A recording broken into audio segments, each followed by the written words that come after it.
Welcome, everybody, to another Sunday of When Black Women Gather. My name is Helen Higginbotham. I am the host of these conversations, and today I have co-hosting with me Professor Linda Carter.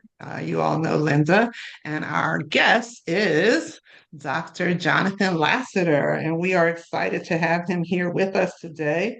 We're going to have an engaging conversation about what's going on with us as a community. Dr. Lassiter is a Black psychologist who works from the perspective of Blackness and not from a paradigm, a model of whiteness in treating his patients. And he has graciously accepted meeting with us today. And I am so happy to have you. Hi, Dr. Lassiter. Hello, hello, hello. Thank you so much for having me. I'm excited for what I know is going to be a very warm and healing conversation. So thank you so much for having Absolutely. I'm excited Absolutely. too. I'm me. excited Yes. to have you in this space, for people to hear. Because when I first heard you, I was like, yeah. Oh, thank you so much. Linda, as you all know, sometimes Linda is on Gloria Brown Marshall's program. She hosts there and co-hosts, I guess, sometimes on Co-host. WBAI. Mhm. And she heard Dr. Lassiter on Harriet Cole's program. And she told me to call him because I need help. But I called him instead and said, "Hey, can you come and talk to all of us?" And he was kind enough to say yes. So that's why we're here today. So, real quickly, I'm going to tell you a little bit about Dr. Lassiter, but I also have to share that usually, if I say I'm from South Jersey, people don't know where that is or what we're talking about. But Dr.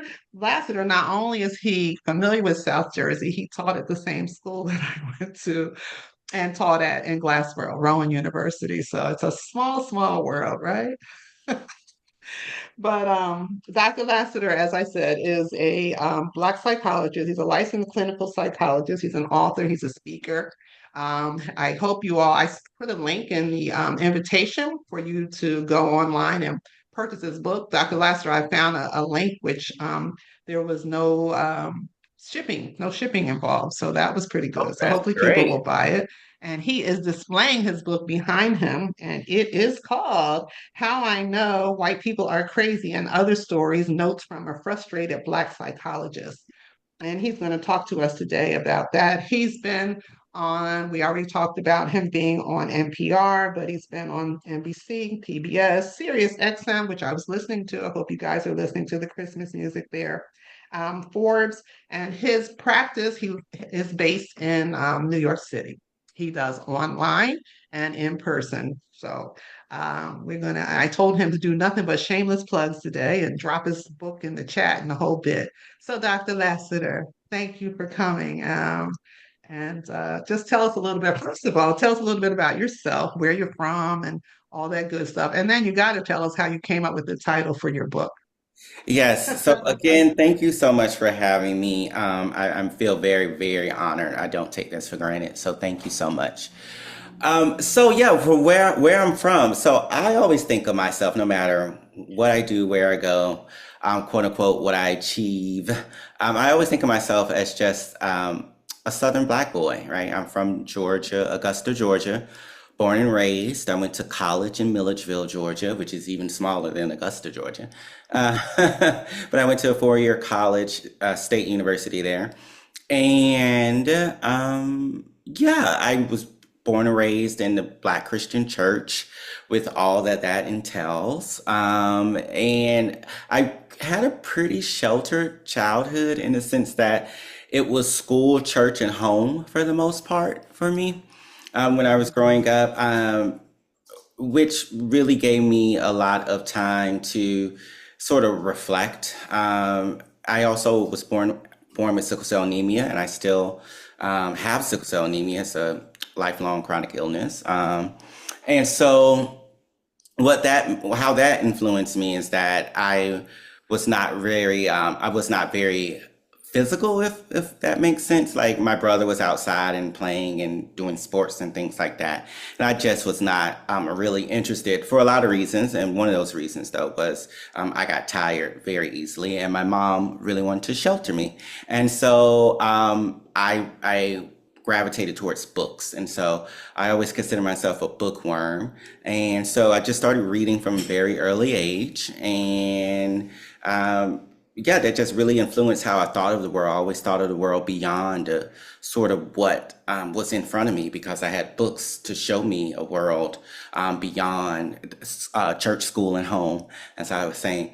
And so I really became interested in the internal world, meaning like my own emotions and the reasons why people do the things that they do. Early on as well, my mother and father, they as loving as they were, they just did things that I didn't understand. And so I'd be like, why y'all you have to fight every day? Like the sun could not go down without an argument. It was just like this doesn't make sense, right? So, and my brother and sister would like misbehave, and my parents would be like, if you misbehave, this is gonna happen. And they would misbehave, and then that thing would happen, and then they would be upset. And that's like, for me, that just did not make sense to me. Now I understand childhood development and things like that, but as a kid, I was just like, why don't you just do what they said and it's like it'll be all good, right? Like so it really confused me. So so I really wanted to just really find out why people did what they did.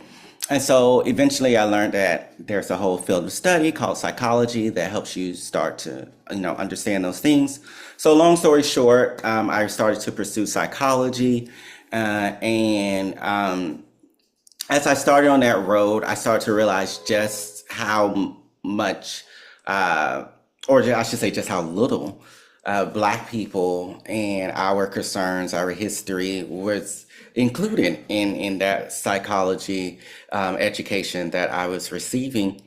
And so when I went to graduate school, I decided that I really wanted to focus my energy on Black communities. So I ended up going and getting my PhD at the California School of Professional Psychology, which was in San Francisco at that time.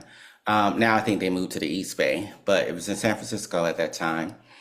And I started to get into HIV prevention research. My mentor was like, "Oh, if you want to study, Black men, Black gay men, Black bisexual men, then you should do HIV prevention research because there's a whole bunch of money there." And so, I didn't know anything, so I just like, okay, sure. And so I started doing HIV prevention research, but I always wanted to tackle it from a spiritual, religious lens. And so I started to look at the ways in which Black, gay, bisexual men started to, thought about their sexual health and how religion and spirituality influenced that. And so throughout my academic career, that was pretty much the focus of my work.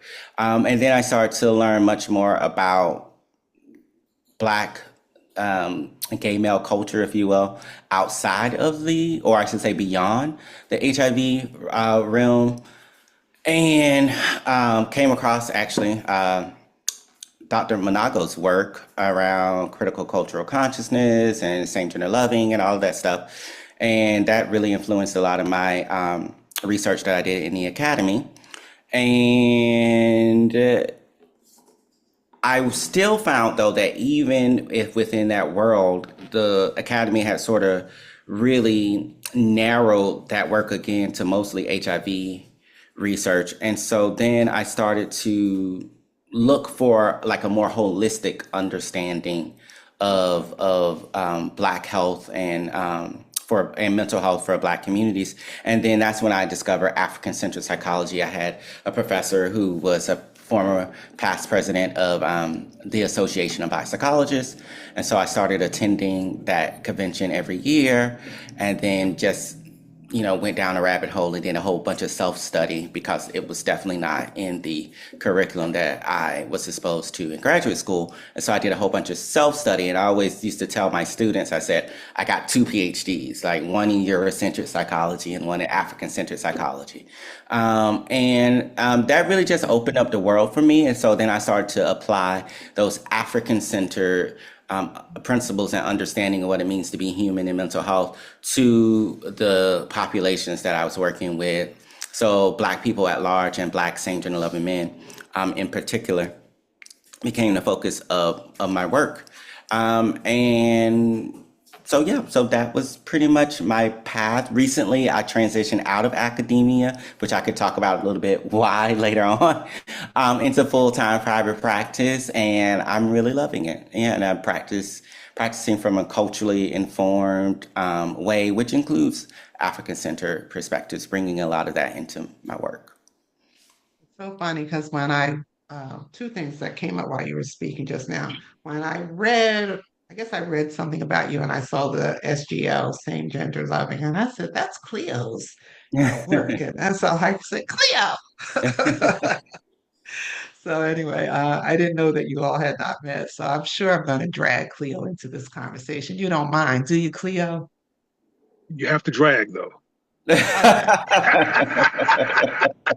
I'm gonna bring him into the conversation. And I was thinking about when you were talking about your teaching, and something I read that you wrote, you or listened to one of your speeches made, your conversations made, and it talked about some teacher who thought you didn't understand diversity. Yeah. Yes, yes. So, How did that so happen? I So that love that goes, story. yeah, so that goes to your second question about the title of the book. So the title of the book is How I Know White People Are Crazy and Other Stories, Notes from a Frustrated Black Psychologist. And so that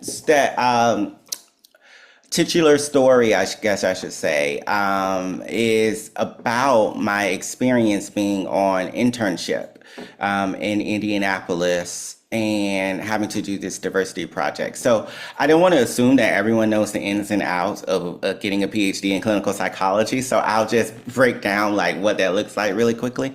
So it's basically a 5 to 6 year program after college, right? And so then you go for like 3 years of coursework, 1 year of dissertation, and 1 year of a internship where you're working 40 hours a week, basically doing all clinical work.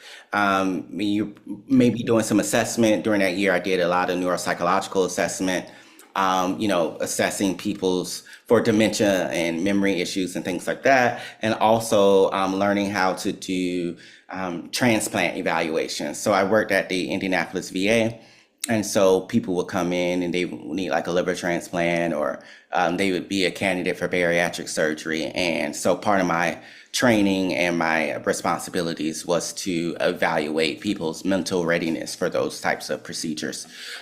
So very much working at the intersection of physical health and mental health at the VA. So during this year, so I've done everything else. I've done the 3 years of coursework. I've done and defended my dissertation. And so now I'm doing the internship. And so I'm in Indianapolis. I moved there away from everyone I knew. So I'm living there by myself and I'm in this environment. So the intern cohort, it was only 3 of us. So it was myself and 2 white women. The training staff is about 12 psychologists. All of the psychologists, with the exception of one, are white. And there's one Black woman, but she's not really involved in the day-to-day training. She's more like on the periphery. And then within that 12 people, there's the diversity committee, if you will. And that diversity committee was 2 white women. And so it's these 2 white women who come to us one day during our group class, you can say, and they're saying, hey, listen, here at the VA, we really value diversity. And so we want you all to do this diversity project. And we want you to put yourself in a situation where you are a minority for 2 hours and then come back and tell us about your experience. And they said, hey, listen, no one's ever felt this. We just want you to go and have an experience and come back. And then they proceed to tell me and my two white women colleagues a story about what they consider a gold star project from the previous year.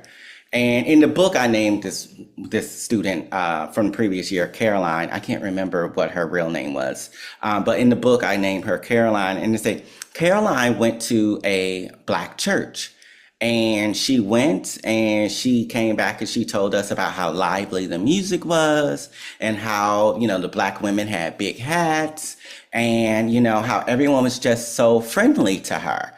And I'm sitting there, having been born and raised in the Black church, and I'm like, what? Did she think they were going to eat her or something? Like, what do you mean? Like, they were so friendly and big hats and things. So I'm sitting there like baffled, but also like really angry and offended.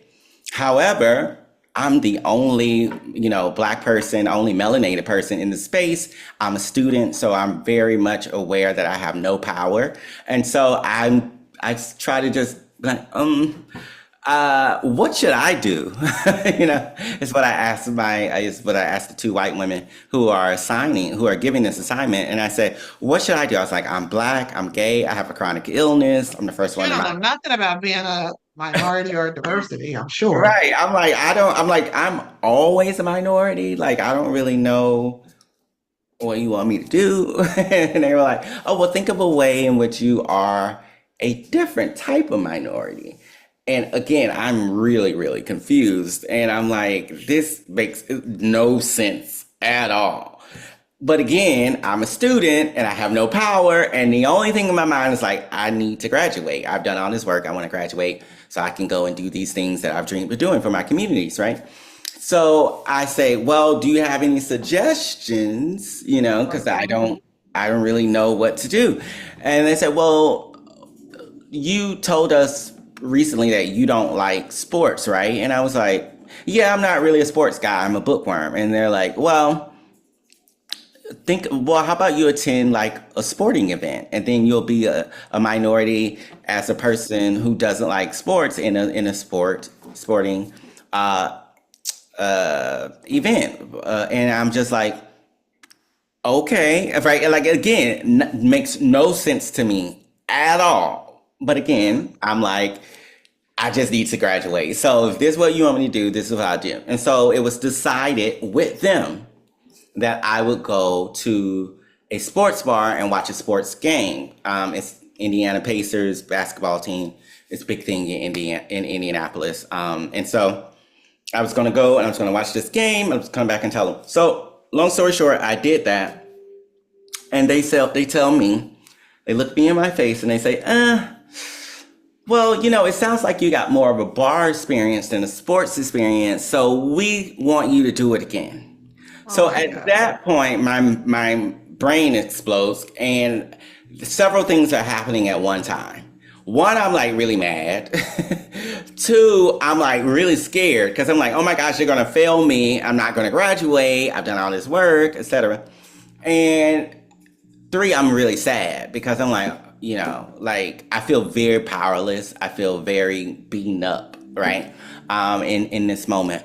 But I redo the project. They say, well, this time we want you to go to the Indy 500. So I go to Indy 500 trials. I come back. I tell them about it. They say, okay, you passed. But in that moment, when they tell me, hey, we want you to do this again, we don't really think you understand basically diversity.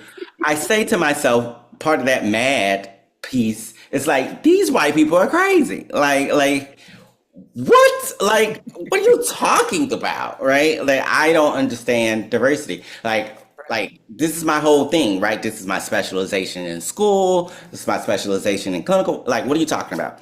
So, so that's really where the book title comes from. Is like that story, which is like, I think chapter 6 or 7 in the book, is about that. And so I really say, these white people are crazy, and that it also relates to something that I grew up hearing my father say. My father is a Black man who was born in 1950s Georgia, and he always would come home and say, after working around white people at the pest control company that he worked for, say these white people crazy, boy, don't ever trust them. And as a child, I was like, oh, he's, you know, I don't, he's just bitter or whatever, right? Because I didn't really understand, but keep living, as they say, right? And so, so that's really where that comes from, and that's where the title comes from. And I really wanted to have that title, even though my editor was sort of apprehensive about it. But I was like, no, we really need to have this title because it's apropos to, after seeing the 2024 election results. I said, it's not everyone, because my editor wanted me to change it to why we're all crazy. And I said, we're not all crazy. I was like, it's clearly these white people out here. Like we all got some healing to do, but like this is like really stark, right? So yeah, so that's how we got there. Beautiful. Yes. That was my thought when and I'm sure in the course of your practice, you've probably had other examples that you can share with us too, right? We all have in those work situations or what have you, something like mine. I mean, there's not a person on this call who has not been in a situation where they said these people are crazy. And if you are, Mhm. just raise your hand and tell us about it, because I know you do not exist. I did But want to anyway, go say ahead, Linda. something you reminded me of. I had an elder tell me, a black male, he said, he's talking about black people. Those black people who think they're sane are actually insane for thinking they're sane in light of the circumstances. And those who are insane are probably normal under the circumstances of being here in America. So when you were saying that, when I heard you initially, I'm so glad I got a chance to say that to you. No, thank you so much. And yeah, I think that is the wisdom of the ancestors, is that they know that I think a lot of the ancestors always knew that we were never the issue, that these systems and these very much made up systems, by the way, were Yeah, always the problem. Yeah. they Cleo, did you want to? Oh my no, God. I was just agreeing that they're made up, Hmm. and a lot of us think they came from a benevolent force, and that they're undebatable or unchallengeable because they came from white people, which means they're benevolent and not to be challenged. They're made up, completely made up. That's all. Okay. 100%. There Unfortunately, you a are, lot of people Cleo. don't. Unfortunately, a lot of people don't know it, Cleo. A lot of us don't know it. We I think this know. is normal. Yeah. Go ahead. I'm sorry. No, So, again, so go ahead. no, again, I'm agreeing. We think that we're the ones crazy. Like Dr. Lassiter found out, he was like, "What the hell's going on?"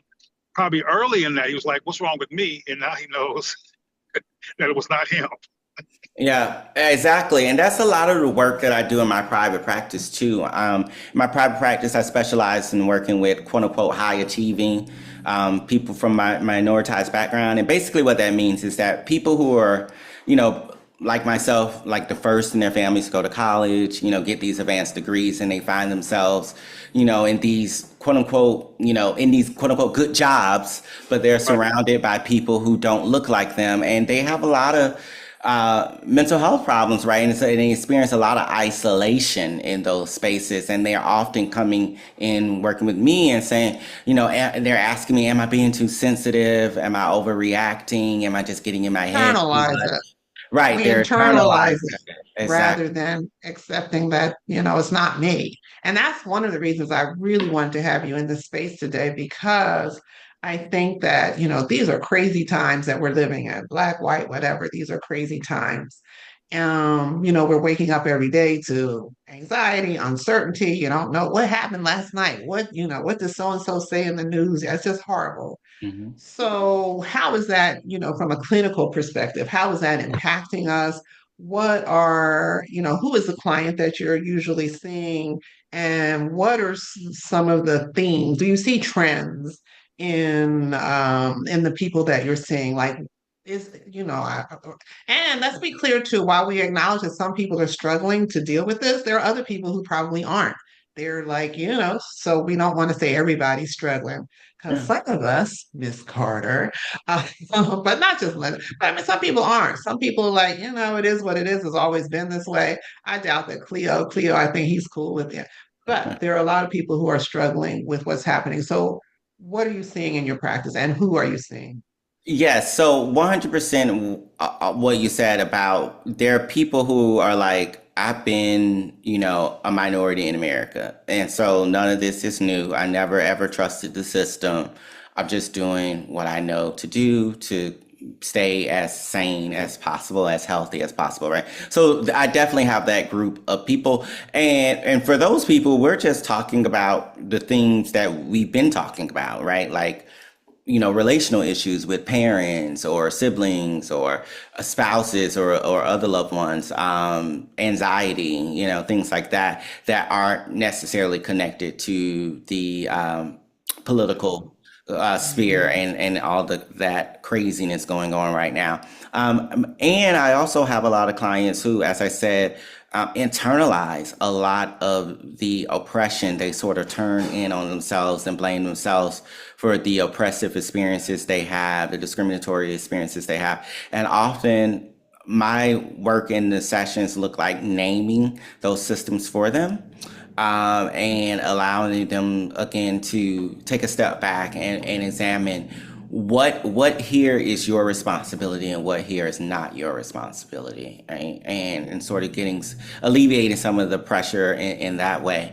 I'm also having a lot of clients who are hyper vigilant, meaning that they are always they're sort of on edge, and there's a lot of fear going around, and I have some clients who are immigrants, and they are afraid of ICE and all those things. So as my dad would say, their heads are on a swivel, right? And so they are always sort of checking their environments and can't really relax, which is translates into insomnia because they have an overactive central nervous system.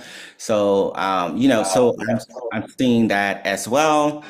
And I'm seeing people who are having problems in their families because of people with different political views, right? So even within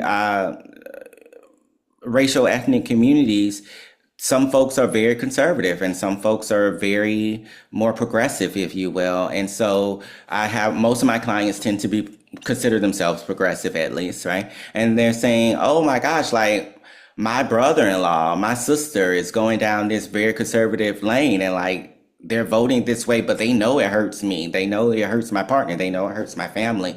Like I don't even want to go see them this Thanksgiving, right? I don't even want to see them over the holidays, and so it is also causing a lot of relational angst and conflict. And so helping my clients work through those things is really what I'm seeing, along with the sort of, I would say, evergreen mental health issues that I work with.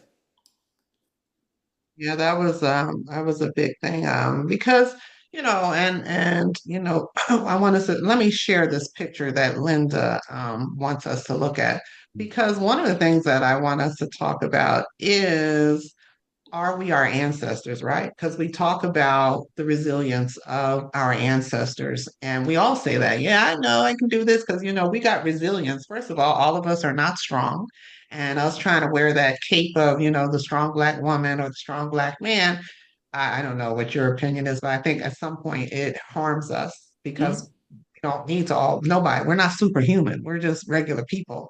And as we're trying to show up to be something that we're not, or something that's hard to keep going, that too becomes, I think, a source of stress for us. So when we think about our ancestors, and let me pull up this picture real quick if I can figure out how to share it. Um, are we our ancestors? And are we as resilient? Do we have what they had? I mean, yeah, we know we can get through hard times, but do we have what they had? So do you have any thoughts on that? Yeah, I appreciate what you were saying about sort of strong black man, strong black woman trope and things like that. And I think when people say we are our ancestors, I think they, 9 times out of 10, I think they are speaking from a place of, so I can get through anything, right? Mhm. And so to your point, something I work with my clients with is like, should you be getting through anything, right? Like, should that be the goal? And in what ways might you opt out of stuff, right? In what ways might you choose to not be the teacher, not be the representative, if possible, right? It's not always possible, but if possible, how might you save your energy? How might you focus on rest, or maybe your activism looks different, right? Maybe it's not talking to the quote unquote oppressor, but working more communally, right? Oh, That's something that I'm always thinking about in terms of that ancestors. But and in another way, though, I don't think that we are our ancestors, or I should say, I think there are far too many of us who don't have the skills that our ancestors had. They don't, and we haven't cultivated the environments that our mhm. ancestors had for us Right. to sort of challenge these systems of oppression. So too many people, I think, again, are buying into the sort of white supremacist narrative of what Black excellence means and things like that. And so, which often again means excelling in white spaces, and I think about even my own family members. Like, people are not. I see a question here say, ask me if I see children and what coping skills might they have to navigate the environment. I think a lot of people are not hungry to know their history, to know their culture, and they're definitely not passing it on to their children. My brother, I had a conversation with him a few years back, and I was like, are you teaching them about, Benjamin Banneker, Frederick Douglass, all these people, right? And he's like, Frederick Douglass doesn't pay my bills. And I was like, what? Gosh. I was Oh, like, what? Like, I didn't even know what to say, right? I was tell just him he like, got bills. He got bills to pay because of Frederick Douglass. What's wrong right. with I, him? was- I was just sort of floored, right? But I think far too many of our people have that sort of mentality, right? And so, as I said, I don't think they are equipped with the skills that our ancestors had. They're not equipped with the cultural pride, the cultural knowledge, the community that our ancestors had. And so, in that way, I don't think that we are ancestors. And again, to answer that question about the children, I think one of the coping skills that can be very beneficial for Black children, and we have some research around racial socialization that provides some evidence to what I'm saying, is that we need to be teaching them about their culture, their history, right? The real one, not relying on these Eurocentric schools to do so, because that really instills pride. As I said, there's been research that shows that children who parents pass down these stories, they do better in school, they have fewer mental health problems, etc. Right? And they are less likely to do that internalization of oppression, as I was talking about some of my clients do, because they will know, oh no, like Malcolm X already let us know what this is, right? So I know I'm not the problem, right? So I think that's very, very important. And so I think some of us are ancestors, but I think a lot of people who say that probably actually aren't, because as I said, they aren't cultivating the environments, and they don't have the same skills and tools and knowledge and cultural pride that our ancestors had. Dr. Lessiter, just real quick, because they were talking about children. So at 19, I lost my mom. I'm the oldest of nine, Mm, right? And mhm, I remember everybody saying, like you said, she's strong, mhm, right? And I kind of did, and that's probably what I do. I kind of did, like, however I feel, I feel. mhm, And I was perfunctory. I mean, I was like, I knew I had to make a way out of no way. But I lived in a community of people who were coming up from the South during the Great Migration. It ended my last year in high school. So I mhm, had a lot of people who had been sharecroppers, people who fled the Ku Klux Klan. And these were the people around me, like every day, mhm, right? And I really think that whatever it is I managed to do, I did because that was the environment I was in. Not that anybody trained me or anything, but it was just that's the environment. Just real quick, and we can move on. There was a report I read maybe 20, and Cleo, you may know about too, maybe 20, 25 years ago. They talked about Black women who were professionals who had no connection with their community and how they were dying faster than poor Black women in term, Mhm. considering they had resources and things like that and healthcare.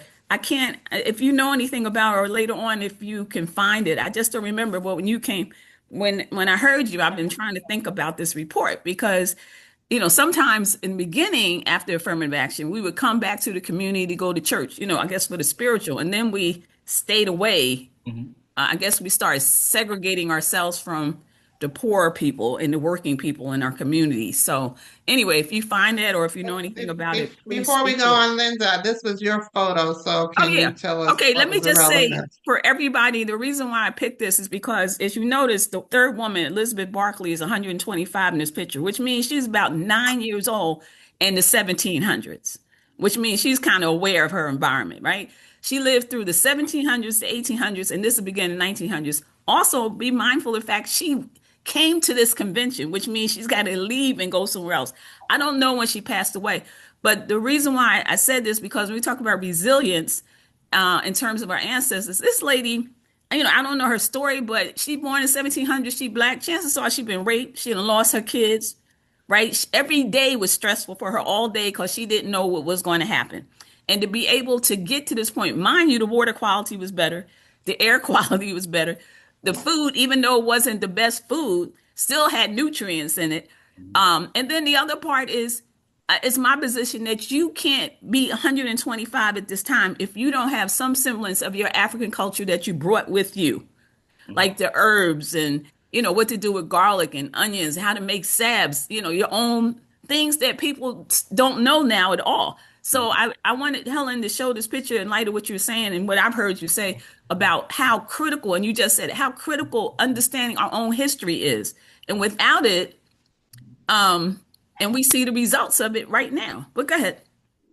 No, you're Yeah. 100% right. And I was gonna, I'm glad you mentioned the sort of environmental piece of it, right? And the nutrition piece of it, because I think that also has a significant effect about our mortality as well, right? Even now we know there's such thing as environmental discrimination, right? And and environmental oppression in the sense that um, black neighborhoods are more likely to have, chemicals and chemical plants and things like that in them, which are poisoning water and things like that, right, in the air. And so that definitely has an effect on our mortality. And so, yeah, I definitely think there are so many factors, including the environmental ones, that are making it so that we aren't living to 125 anymore. Unfortunately. Well, just to And add let real me quick, just say, Helen. let me just say that Okay. I was like, are we sure this lady lived to be 125? So I went to the Library of Congress and looked up. That is a legitimate photo. She does live to be 125 years And old. And I don't know. I was looking while you guys were talking, trying to figure out when she passed away. I couldn't find that very right. quickly, but I'm And sure it's out there. I'll just add that Franklin Roosevelt, as part of putting people, the 15 million Americans he put back to work, one of the things he did with artists to put them back to work is to dispatch them to go get the stories of those who came through chattel slavery who were 90, 100, 105. So the reason why we have this is because he thought it was valuable enough to get the stories of people under all that stress Mhm. managed to live these ages. Mhm. So that's probably why we have the story today. Mhm. The photo, I'm sorry. I'm No, trying to look through these chats real quick. I hope you guys are looking through them too, just to Oh, make sure we're not do you know Dr. missing. Payne? Because he should be joining us. No, I Dr. don't. Lassiter, he was the president of the group you mentioned, and he should be joining us in a minute. I'll check. Doctor, which one? Dr. Payne. Dr. Payne. What's Dr. Payne's first Yeah, name? He just First called name. me. Dr. Payne. Yeah, I'll what's his get it. I'll first chat. I'll send the chat. name? Go ahead. But I'm looking in the chat and I'm seeing people talk about the home remedies for healing, the freedom schools, the weathering. Yeah, the weathering effect. That definitely is a problem. Basically, the accumulation of stressors and its effect on the body. Um, People talk about the Tulsa massacre survivors living to be 100 plus. Henrietta Lacks. So that Henrietta Lacks definitely goes to the sort of medical exploitation of black people and our bodies even after we pass on. Tuskegee experiment. Someone says the Jewish community continues to teach their children about the Holocaust. Exactly, right? And as I write about in my book, there's such thing called intergenerational trauma. And so another thing that I think, when we talk about healing and ancestors, a lot of our ancestors, they definitely had better food quality and things like that. I often wonder about, though, the emotional lived experiences of our ancestors, right? Because just taking my own family anecdotally, yeah, they were very much strong physically, but they pushed those emotions so far down, and they just could not pass on the sort of emotional skills to the next generations. So I wonder about that as well. I see Melinda. I wrote a piece a long time ago, and I called it that we've internalized a shame that is not our own. And when I think of that, I think of our, I know there are older people who are from the South who will never share with you what happened to them, right? Mhm. Because they don't have how do you say that, I had to watch my woman be raped, Yeah. or my woman watched me be beat in front of my children like I was a child. Like, how do you can't express that. So Mhm. instead, we internalize some anger, shame, like maybe we weren't like were we functioning at the level that we should have been, and like it's not our fault that we didn't know how to read and write, because obviously when given the opportunity, we learn how to read and write better than other people, to the point that right now Black women are supposedly the most educated of all. So we internalize a whole bunch of stuff that we didn't have control over. Yeah, So, and and Dr. other thing I want to say, I love that you talked about. I wish I had fallen in love with reading as a child. So I wish I had been a nerd. I was nerdish, but I didn't read a lot. Well, we are talking about that emotional impact. Again, in the book, I write about Dr. Joy DeGruy's work, and some people, have critique, but I do think it's useful, and a lot of those things that you were just mentioning fall up under that category, what she calls post-traumatic slave syndrome, right? So this vacant esteem, right, which relates to that shame that you were talking about, the ever-present anger. So people internalizing and really only showing anger as the only emotion, right? As well as that racist socialization. So again, internalizing the negative stereotypes about themselves and then passing that on.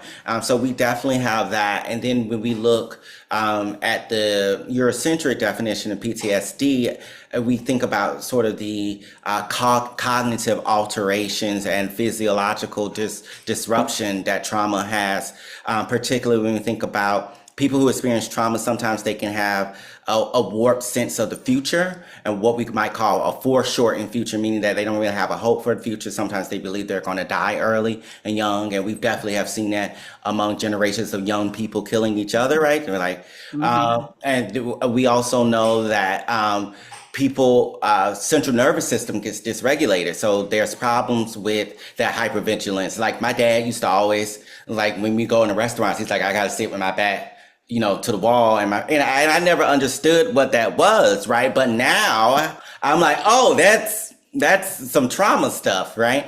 And so again, insomnia, people having a problem with insomnia.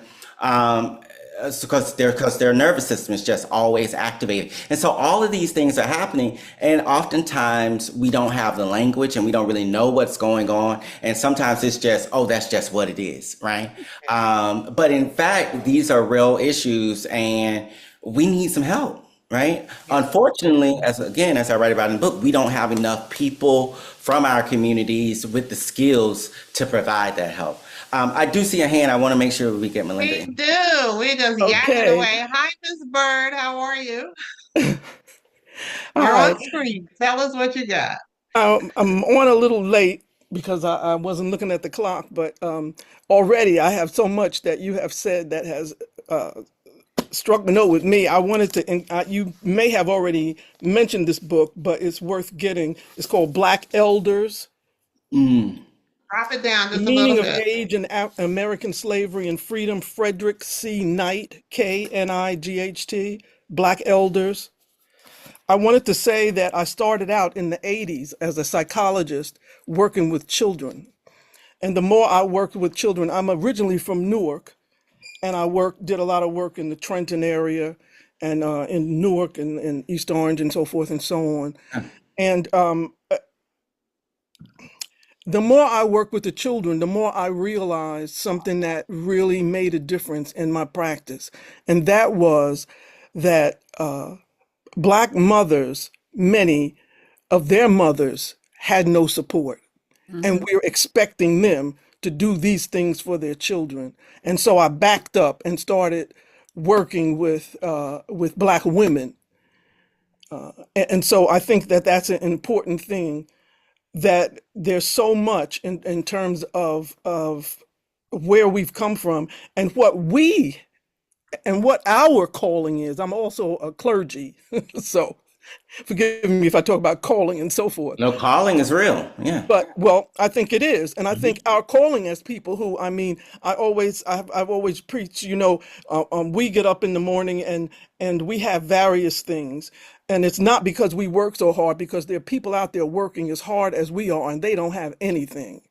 And so we need, and I've always taught. I used to work at Princeton, and I would have these conversations with the students, the Black and Latinx students there, that we owe because of where we got where other people couldn't get. And so I feel like when we talk about these things that are missing, it's our job. It's part of our calling to meet those needs. Um, and there was something else I wanted to say. Also, I wanted to say that uh, as I began speaking in churches, I started bringing mental health to churches, and if you familiar with Black churches, th- their story is come to the altar and pray about it and leave it there, and that's the end. Hmm. And and my preaching, I preach mental health uh, sermons, and my preaching is that is not really what you need to do, because God sends you people who spend time. I mean, we've spent money and time to be who we are and to know what we know and to be able to do what we do. And so we are, for our people, a particular kind of gift.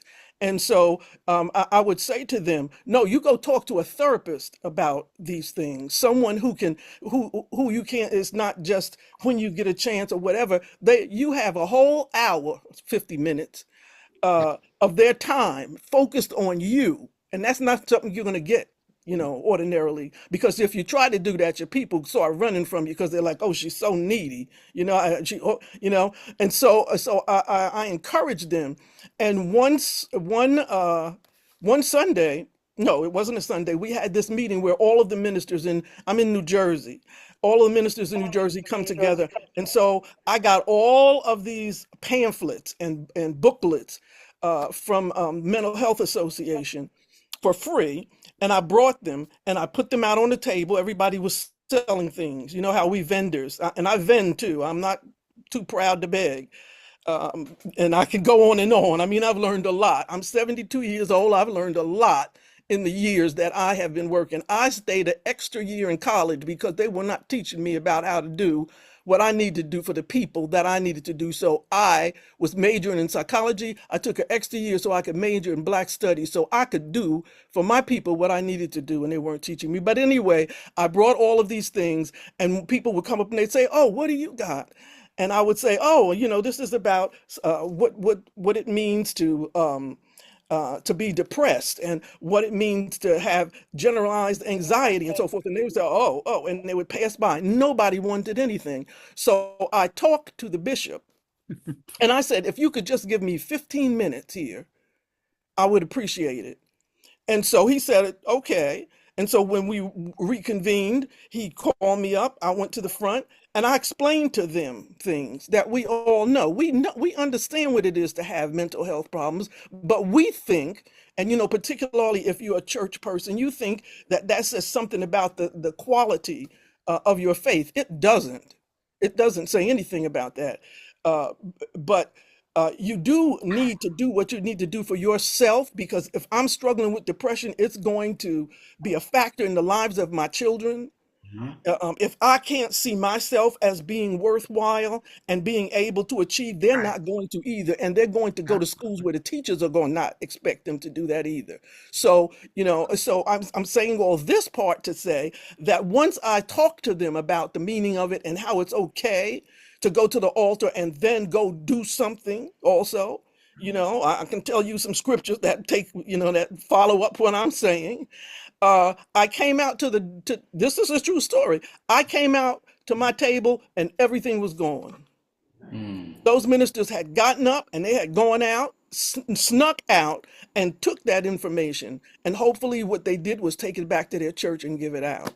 So it's up to us to Let be me let able. me use that as a segue into another thing that I wanted to talk to Dr. Lassiter about.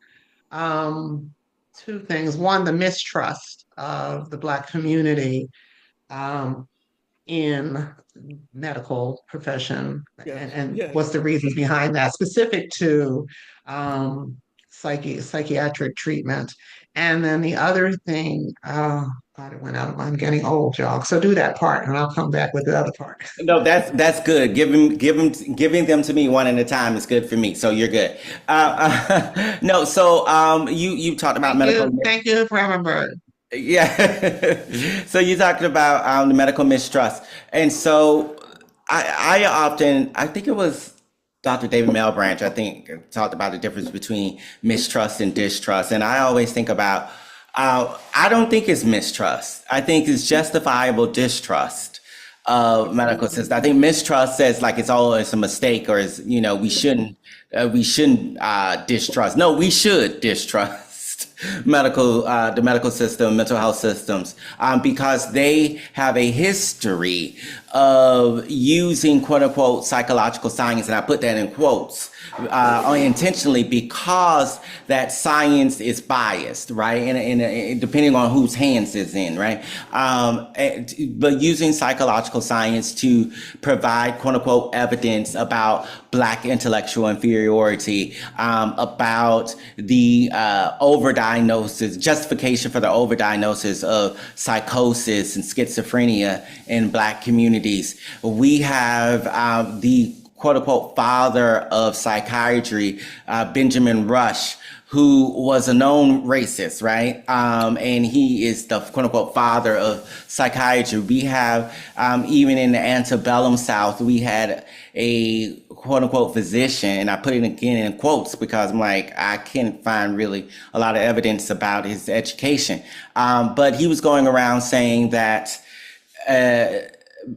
enslaved Africans who ran away had a mental health disorder, right? Yes, What was it? Drapetomania. What was Yes, it Drapetomania. called? drapetomania. Mm-hmm. yes. I Yes, have that on a t-shirt. yes, have a mental health disorder. So from the inception of what we call mental health psychology, it has always been anti-Black. It was never done. I should say the inception in the Western world. It has always been anti-Black and has never centered Black people except for as problems, right? So I think the distrust is justifiable. Here's where we can take a both and, right? So, because I'm a big proponent of the both and instead of the either or, right? So there is distrust, and there's justifiable reasons to be skeptical of mental health, and we need help.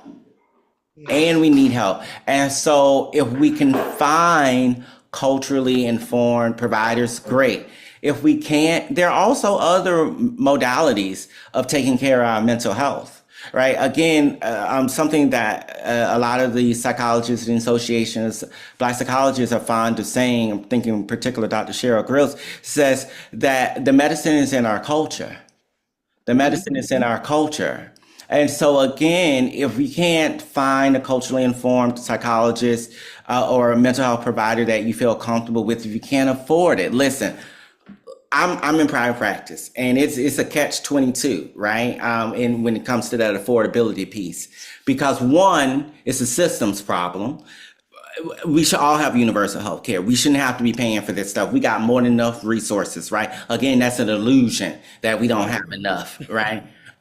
We have more than enough resources. However, in this capitalistic system that we're all trying to get through, you know, providers are also struggling in terms of fees and things like that, and trying to pay their bills, right? Because the reimbursement rates are so low. So it's bad on both sides. So I do definitely know that affordability is an issue. But again, there's so many, before I even ever saw a therapist, one of the things that helped me was being able to read about people who I call were possibility models, right? Possibilities of what a healthy sort of vision of myself could be. I remember in the 10th grade, I got my first Elin Harris book.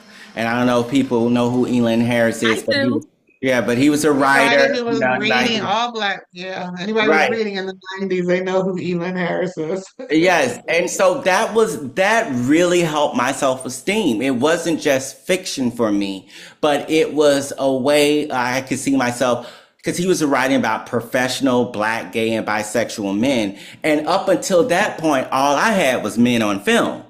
And so from In Living Color, right? And so I was like, I don't want to be I that. am.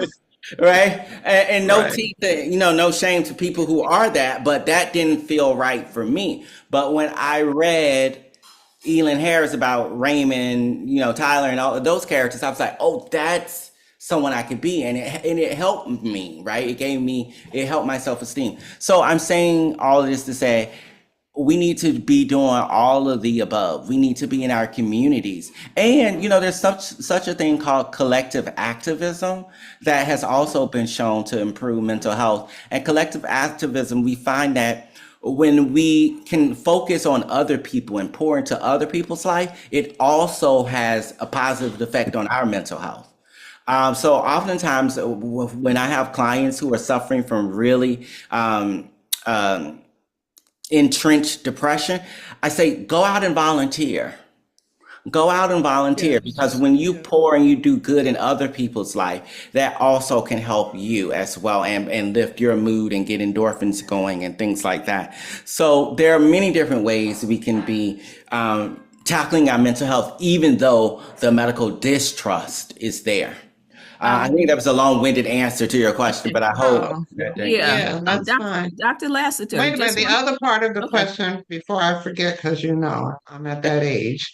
I'm older. Um, oh, and you never let us forget. She loves being old, I Dr. love being Lassiter. older. She It's wants a to be blessing to everybody's age. elder. It's a blessing to age. Yes. She wants to live to be 125 like Miss Berkeley. No, I don't. I am not interested. I want to be like her, standing up with no cane if I'm 125. But I was just going to it's Wait, the just other making. part that I wanted Okay, to go ahead. say was, I hear I think the younger generation And a is less. massage. What is that? Somebody needs to mute. Who is that? I can't see. Yeah, there are some Um, Johnsons in this. Say wait a minute. voodoo? What is Hold this? on. Hold on, y'all. Hold on. I gotta find out who that is so I can Oh, mute them. so John Every Kulis. So Can even the everybody service please that you mute. I cannot see who that is. Can anybody see who that is? Yeah, they're muted now. Okay, thank you. It said their niece Um, call. Or at least I That thought they were muted. okay. Let me make you a co-host. If you see them, mute them. So here's the deal. So young people, I think, are, I hear them all the time because when I'm teaching the kids at college level, they just openly talk about, it's my therapist, my therapist. We didn't do that. And if you were in therapy, you didn't want nobody to know. And if you're Black, you really didn't want anybody to know, no matter what your age was. Do you see a change in that? Are Black people still hesitant? And I'm talking beyond the young people, like people Linda's age. Yeah. Yeah. Like My age. Yes. So it Oh, depends. It depends, right? But I definitely see people who are proud to have a therapist, who are happy to have that space. I've been, and especially in this time, I've been getting so many clients who are like, I'm not really depressed. I'm not really anxious. I just want somewhere to come every week to process life, right? And okay. so there are people who are definitely letting go of that stigma. But I also question too, because I'm like, maybe maybe it's selection bias, right? Maybe I'm in the bubble, so I don't have any data, of a representative sample to say one way or the other. But with my anecdotal evidence, I'll say that you hear the scientist in me. But with my anecdotal evidence, I definitely say the stigma is decreasing among Black people across age. Yeah. That's Ellen, good. Linda, go ahead. I just wanted Mhm. to add that I can't pronounce the term you said for people who have that disease, because if you Cleo, didn't want what to is be a it? slave, what is it called? Cleo, say it again. Wait a minute. Let Cleo say it so we can all hear. What is it, Cleo? Talking about drapetomania? Right. That was something that stayed in place all the way through the civil rights movement. They still thought people, how dare you not want to be in this condition? You must have an issue. So up to the civil rights era that continued. So Hmm. that's all I had to say. Yeah. Well, the phenomenon continued, but it wasn't called drapetomania. But Right. it's still. I mean, the phenomenon is still. And matter of fact, a lot of those people are joining the Republican Party. That's another story. I don't want to distract, but Let me see. I'm trying to so-called find Cleo. so-called drapetomania is still an issue. In Yep. terms, in Well, terms of if people feeling, anybody saw the interview last week with Elon Musk's father, did anybody catch that? Mm-mm. No. Mm-mm. Okay, so Elon Musk's Yes, I father is did. on CNN being interviewed. I'll see if I can find it and play it for you later. But and the interviewer is talking about the oppression and apartheid and oppression, and he says we didn't oppress anyone. What are you talking about? We didn't oppress people. He said we fed them. I mean, you had to hear this because it's like really. And in and the guy said, well, you didn't see over the interviewer said you might not have thought it was oppression because you were white. And they started out the conversation because they were talking about Trump bringing all these white South Africans here. Mm-hmm. Hmm. And something about, oh, no, it wasn't. He started out the conversation saying how by some year, the United States, white people were going to be the minority here. And Elon's father went on to say how horrible that would be because we would not have electric cars and we wouldn't have this. And like, really? I mean, and then when he continued to talk, and so like how, like in his mind, those people were not oppressed. And when he said we fed them, like, because they weren't eating before you came, like Black people were not eating in South Africa until the white people showed up. So how were they ever there for you to show up? But anyway, go ahead, Cleo. I'm sorry I cut you off. So how crazy are we? Are they? well, when we say stuff, and I'm sure Dr. Lassiter and all of us have heard this stuff, get away from me with that black stuff. Here you Mm, here you come again with that black stuff. get it all the time. That's a drapetomanic attack. Mm. Because Thank you, Cleo. how dare you speak in independence of white supremacy mythology? Hmm. I Hmm. mean, all my career, I mean, it's interesting being alive as long as I have because early in my career, and even now, but especially in my career, I was always, pardon the pun, the black sheep of every discussion because I was bringing in a black considerate perspective, and everybody was trying to not be a drapetomaniac. Being a drapetomaniac is a good thing. Mm. That meant that you resisted being enslaved. Hmm. And I've been resisting. And the bottom line is that we still think that the opposite of pro-black is anti-white. Oh, yeah. The opposite of pro-black is anti-black. But anti-blackness is cryptic and hidden because we don't want it to be an issue or we don't want that resolved. We got to resolve anti-whiteness because that's a bad thing. Mm. So we think that to love ourselves is to be a drapetomaniac, is my point. Hmm. Thank you. To your point about people believing that the opposite of pro-black is anti-white, it's definitely drapetomanic. It's also something I think about the work of Dr. Wade Nobles, who is an African-centered psychologist.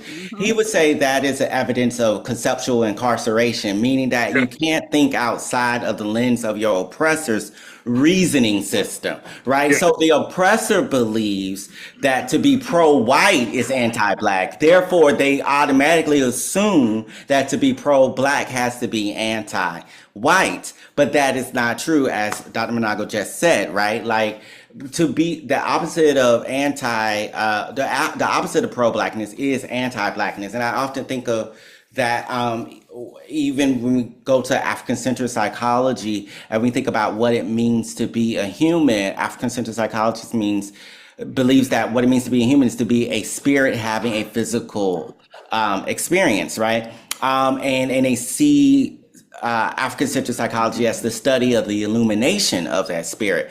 And so that is really the goal, and the opposite of that again is not oppression or anything like that. It is the to be disconnected with one's spirit and not necessarily trying to oppress anyone else. And so but again, that's that conceptual incarceration piece there. So just yeah. another way of putting of conceptualizing this straight to manic what did you say, response, as well. Yeah. Yeah. What is Um, AC equal TS? I don't know what that is. That's in the someone, chat. I'm looking at chat. I want to make sure I'm speaking to people's AC stuff in the equals and chat. TS, A Clark, put that there. What does that mean, Mr. or Mrs. Clark? I don't know who A Clark is. I don't know. Does anybody know what that means? There's three of you. I, AC equals TS. No. Anti. Anyway. All Someone right. said, someone in the chat said, can you speak to this matter of suicide in Black people, particularly That's me. Black young males, adolescents? So we do definitely know that the suicide rates, particularly among Black youth, are going up. Again, though, I haven't dug deeply into that research, so I don't know if it is a product of reporting. People are starting to report a little bit more, or if the rates are actually going up. But assuming that the rates are going up, some people have hypothesized that part of the reasons why these rates are going up is because of also the decreasing rates of connection with spirituality and religion in Black communities, as well as, again, this decrease in the cultural socialization. Because when Black communities were much more spiritually involved, there was this impulse towards growth and life that sort of buffer the suicide attempts. Not to say that people didn't think of, it may all be easier if I wasn't here. I'm sure people have always thought that every now and then to some extent, but they weren't acting on it as much. So that's my hypothesis about why we might be seeing some of the increased rates of suicide, particularly among younger black people. can I It respond to goes that? back to Sure. I believe that we're dealing with it. You referenced this much earlier, Dr. Lassiter, in your conversation, though you probably didn't phrase it as I'm going to. Okay. But you talked about how our ancestors were. My interpretation is that our ancestors were not confused about white supremacy mythology. They were not. I wonder if they're really racist. We weren't confused. And I think, and you also said earlier in this conversation that we're not teaching our children our history. Remember you said that? Yes, 100%. Well, I think that we're dealing with a consequential outcome of confusion and unresolved anti-blackness, Hmm. which has become generational, and the protective factors of solid culture aren't there. We have learned to master and value what's not Black. Hmm. I mean, there's more Black blondes now almost than there are white blondes. And Dr. Welsing said that if they came up with a pill for us to take to be white, we would take it. So instead of taking a pill, we're going to the salon. But the point I'm making is that there's not a whole lot of evidence in the culture, cognitively and blatantly, that Black life has value. And I think that there's also a unresolved trauma on Black males that has never been resolved. It took Ida B. Wells to step out to resist lynching because black men were so terrified and afraid that they were what's the word, paralyzed. Mm. And because Ida B. Wells did not have that physical threat to the level that black men who made up over 85% of the lynchings, they had the more freedom, if you will, to be less targeted to navigate toward talking about the issue of lynching. But the bottom line is that in a society that's still patriarchal, black men have not been allowed to admit terror. I'll close with this because this is a fact. This hasn't been put in a lot of the literature, but I went to the Million Man March. And one of the things that people almost never talk about the Million Man March was that there was a point during the march when the stage was empty. They were preparing for the next speaker, and nobody was talking, and we all broke into serious levels of audible tearing and crying. Mm. Regardless of age, regardless of masculinity, femininity, no matter how male showed up, we were leaning on each other and falling on each other and surrendered to a level of pain that we had never admitted before and since. And that level of pain, which is still unresolved, is a heavy weight. Mm-hmm. And the inability to articulate it because there's no space to encourage it is having people say, I'm out of here. Yes. It's also causing, this is controversial because I'm going to say it anyway, it's also causing a record number of black men not to want to be men anymore. Because it's too confusing and it hurts too much. And I also, one thing that I'm seeing with my clients is among my black male clients, I'm thinking particularly my black heterosexual male clients, is this sense of they're sort of confused about what it means to be a man. Yes. In the sense that they sort of take on all the stereotypical stoic aspects of maleness, but not necessarily any sort of generative or expansive aspects of maleness. And so part of what I'm doing, you talked about that pain, part of what I try to do, at least in my private practice, is open up that space for that pain to come alive and to be in the room and to have it witnessed. Because I think it's one thing to feel our pain, which is incredibly important. To have our pain witnessed and not pathologized in that witnessing, it's also incredibly healing. Absolutely. You make an excellent point. Can I add something real? And Carlton, I'm sorry, Carlton Payne is on, but this is he's on?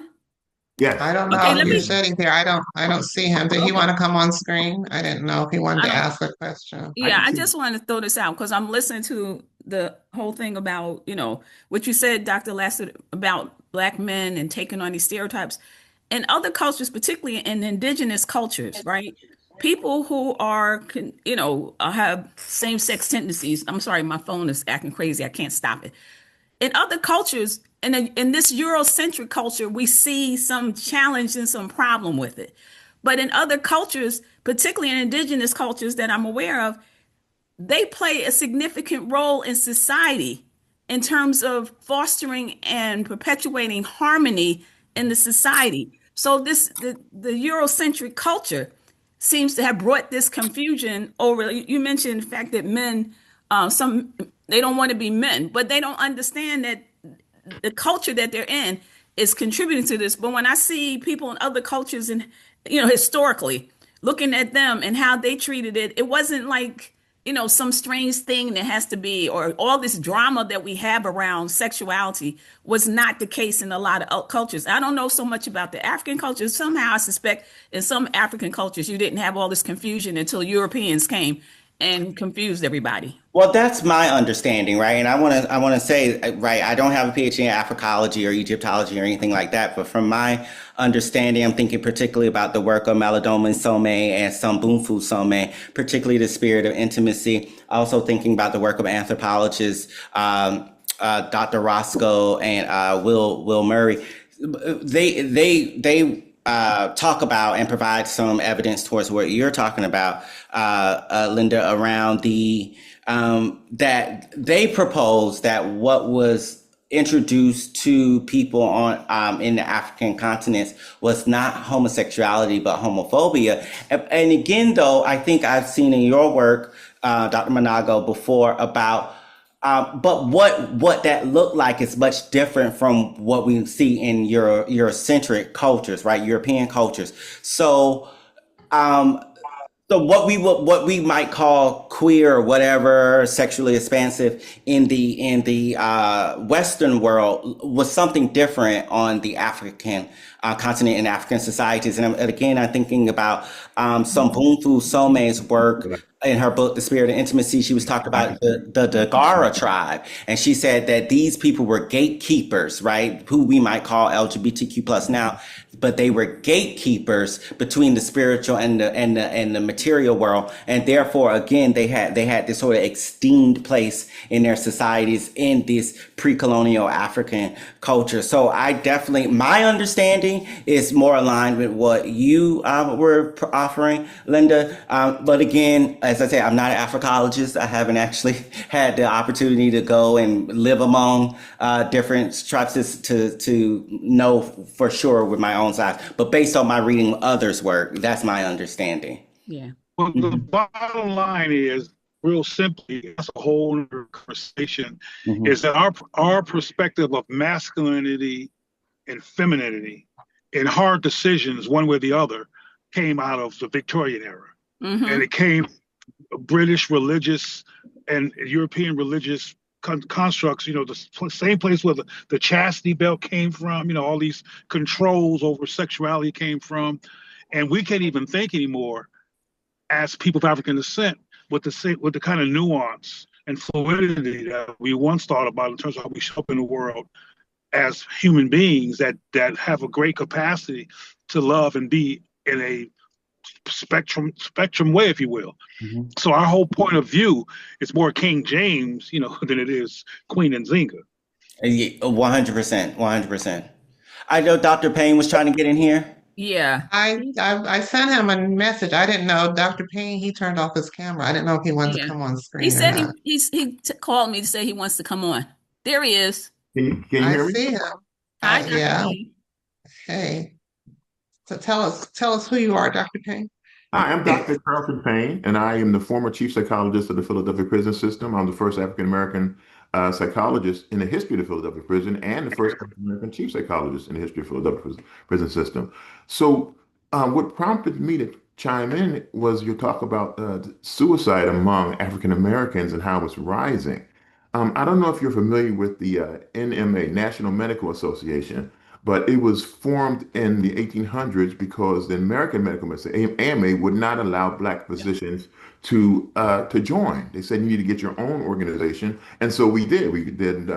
Black doctors formed their own National Medical Association. Well, a black psychiatrist named Patrice Harris recently became the first president of the American Medical Association, which was a big, gigantic move for our people, and that we could put our issues on the table with that kind of person in leadership. And some of her issues were in dealing with suicide was number one, she saw was social media. People began to, our people, I don't know if you read anything on this, and I thank you for letting me speak, but to read anything on this, but slavery and Jim Crow enacted so much more damage on our people than was first originally thought. And our people went from being internally oriented to externally oriented, meaning that we draw our sense of self-esteem from external things. Young people, when I was younger, pit bulls and gold chains and loud music and fancy cars, and we started to draw our self-image from these external things. And I want you to look at it like two houses side by side. One is a White House, one is a Black House. Okay, the Black House was damaged by the termites of Jim Crow and slavery. And when those things were removed, those termites were eliminated, the damage done by them was not repaired. So as time went on, that house started to implode because the infrastructure was destroyed. And that's really what's going on with a lot of our people. When I do groups, and I like what Dr. Lassiter said, when you do groups of black men, it's a whole different methodological approach. Okay, there are several layers to the human mind, and you all know this here in this profession. The outer defense system, that's the part of us that we show to people when we're walking down the street. The middle defense system, which is part of us that we show to people when we're friends and family. The inner defense system is what we show to our loved ones. And the core system is the part only we know about, just us. Okay. But for black men, there's another layer. I call it the macho layer. And Dr. Lasser, he touched on that. I dare not show weakness. I must be strong in all situations. I cannot show emotion. And that's the layer that I deal with in therapy all the time. Once you get through that layer, you can get to the person. Yeah. May Thank I you. add something I, to I that? definitely see that. Kind of No, piggybacking on one of the things that you said. I think one of the issues also comes from my generation who believed that the main thing was education. That's the way out of everything for Black people. And we taught our yeah, kids that. And then they got educated. mistake. And then they found out there's so much more to it. And then they got depressed. You see, I can remember when I was working at Princeton, one of my students, and I was very much into getting them to read Black books, whether they were given to them to read or not, to become involved in issues in the community, so forth and so on. And she said to me, my mother said to me, I'm spending a lot of money to put you there. I didn't send you there for that. I did all the walking and the picketing. And now you go there and get an education. This is all about you. And that's what you're saying about going from, as Africans, we were all about the community, and Europeans are all about themselves. Individual. That's the main thing. But it You look at also our speaks laws. to us Laws and power. internalizing, it also speaks to us internalizing the shame, right? Because we have not, but for some reason, I don't know why we're waiting for other people to give us permission to celebrate ourselves, right? We don't need white people to tell us that we can celebrate. Uh, um, like I remember we were in high school. We never went to school on Martin Luther King's birthday, long before it was ever a holiday. And the Black parents were in. I mean, they let us stay home. But why don't we celebrate Marcus Garvey? Why don't we celebrate Nat Turner? Why don't we celebrate Denmark BC? Why aren't we teaching our kids these history? And if you know yourself, that's your foundation, that's your constitution. And as Dr. Lassiter was saying, if we're teaching our kids this stuff at home, and you know what, even those of us who don't have children, there's no reason that we can't be doing this on the weekends, that we can't have in our, apartments or community centers that, come on, let's talk about Black history. We have to get excited about What who we are. And what's it? especially as Black Americans, right? Because I think that we do a really bad job at celebrating who we are, which allows people to have another narrative about us. But when we What start Helen? boasting and being proud of who we are, it will just change so much. And you know who knows that better than us? White folks. That's why they don't, Juneteenth. Well, why do they need a holiday? BET. Why do they need a T? Because we're supposed to spend the rest of our lives begging to be put into their circles, into their world, because there's something wrong with us. And on the last thing I want to say, when we talk about Joy DeGruy, who I adore, her work, her post-traumatic slave syndrome work, and it's all about the residual effects of the trauma that Black people have still from slavery. Can we also talk about, even if white folks don't want to talk about it, we need to be talking about the residual effects of being slaveholders, right, on white folks. Because what we see playing out right now in our politics is residual effects of having been the owners of people. And that's who they still think they are. They still don't see us as human beings. They still see us as their property. And all this nonsense that we see going on, you better believe, Black Americans, we are the ultimate target. They want us back on the plantation, doing what they say, not having confidence in ourselves and what have you. So I'm babbling right now, but those are things that I really feel strongly about. So when we talk about the American descendants of slaves, I counter that with saying, let's talk about the American descendants of slave owners, I, ADSO, because they screwed up, and I right? would Just as much as we are affected, they are too.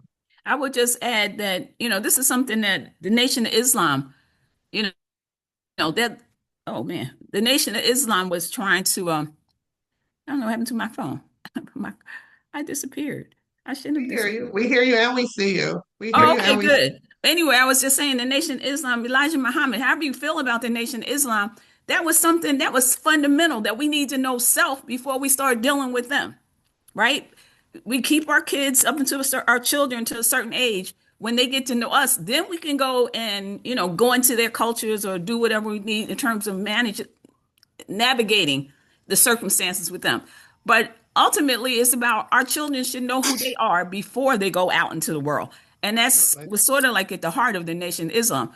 And they got us to not look at that in the Nation of Islam. We got them to we heard them say to us, you can't pay attention to them because they're racist. There's They're white supremacists. radical.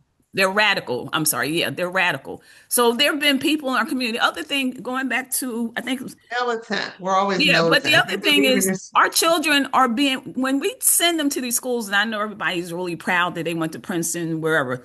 At the end of the day, they are not learning to come back and serve their community. They're learning how to serve them. So we get this miseducation. It's education, you know how to read and write, but your socialization is not about coming back to your community.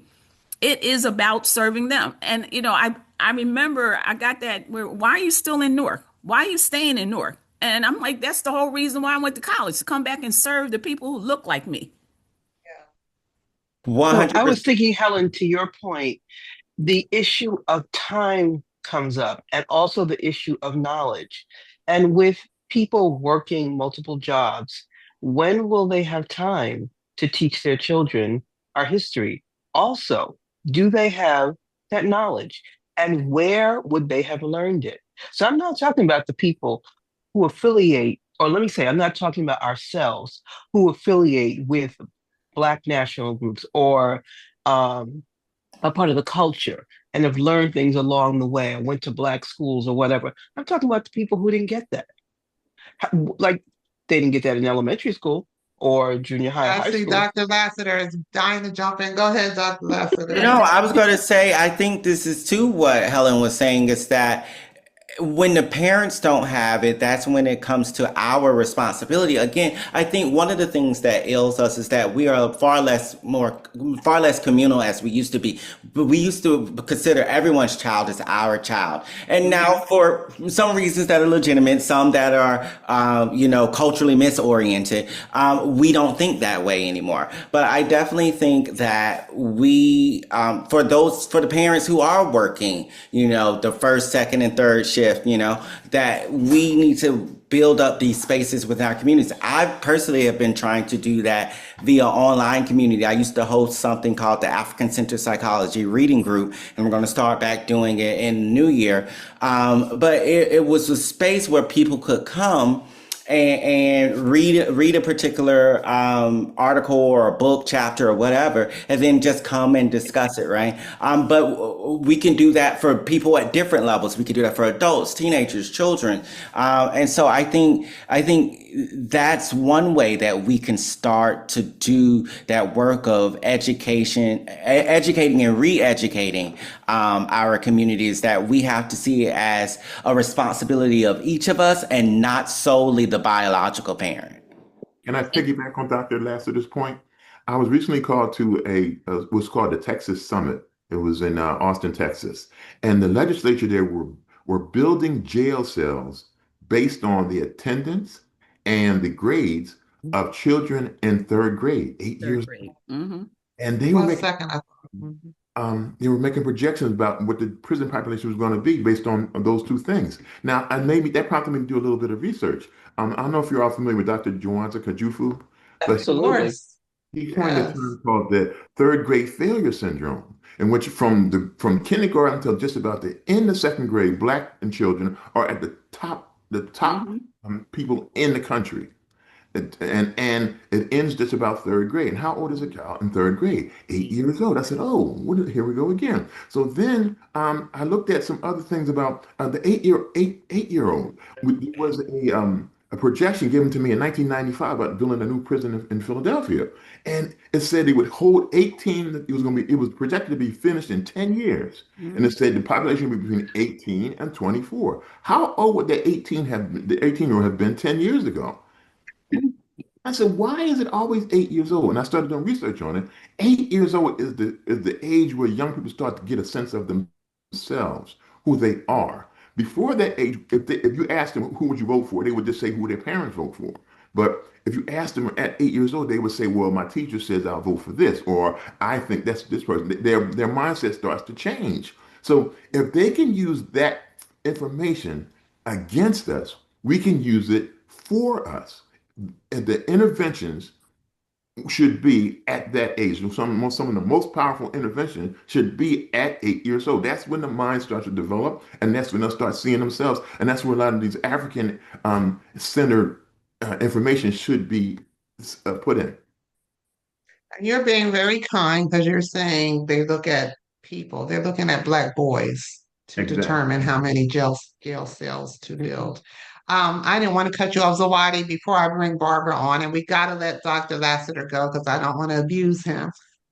Um, did you have anything else that you wanted to say before I bring Barbara on and we start Yes, saying I our think good about, farewells? thank you. I think about these new, but really not so new Black folks to the US. Um, and that will be our continental Africans. And the fact that they don't know our history. And as an immigrant, when do they have time? First of all, they're struggling to find time to teach their own children their history. And in Nigeria, they don't have history. They have social studies, and that has been for some years. So many children don't know the history of the country. They don't know the history of the war and the people and what happened.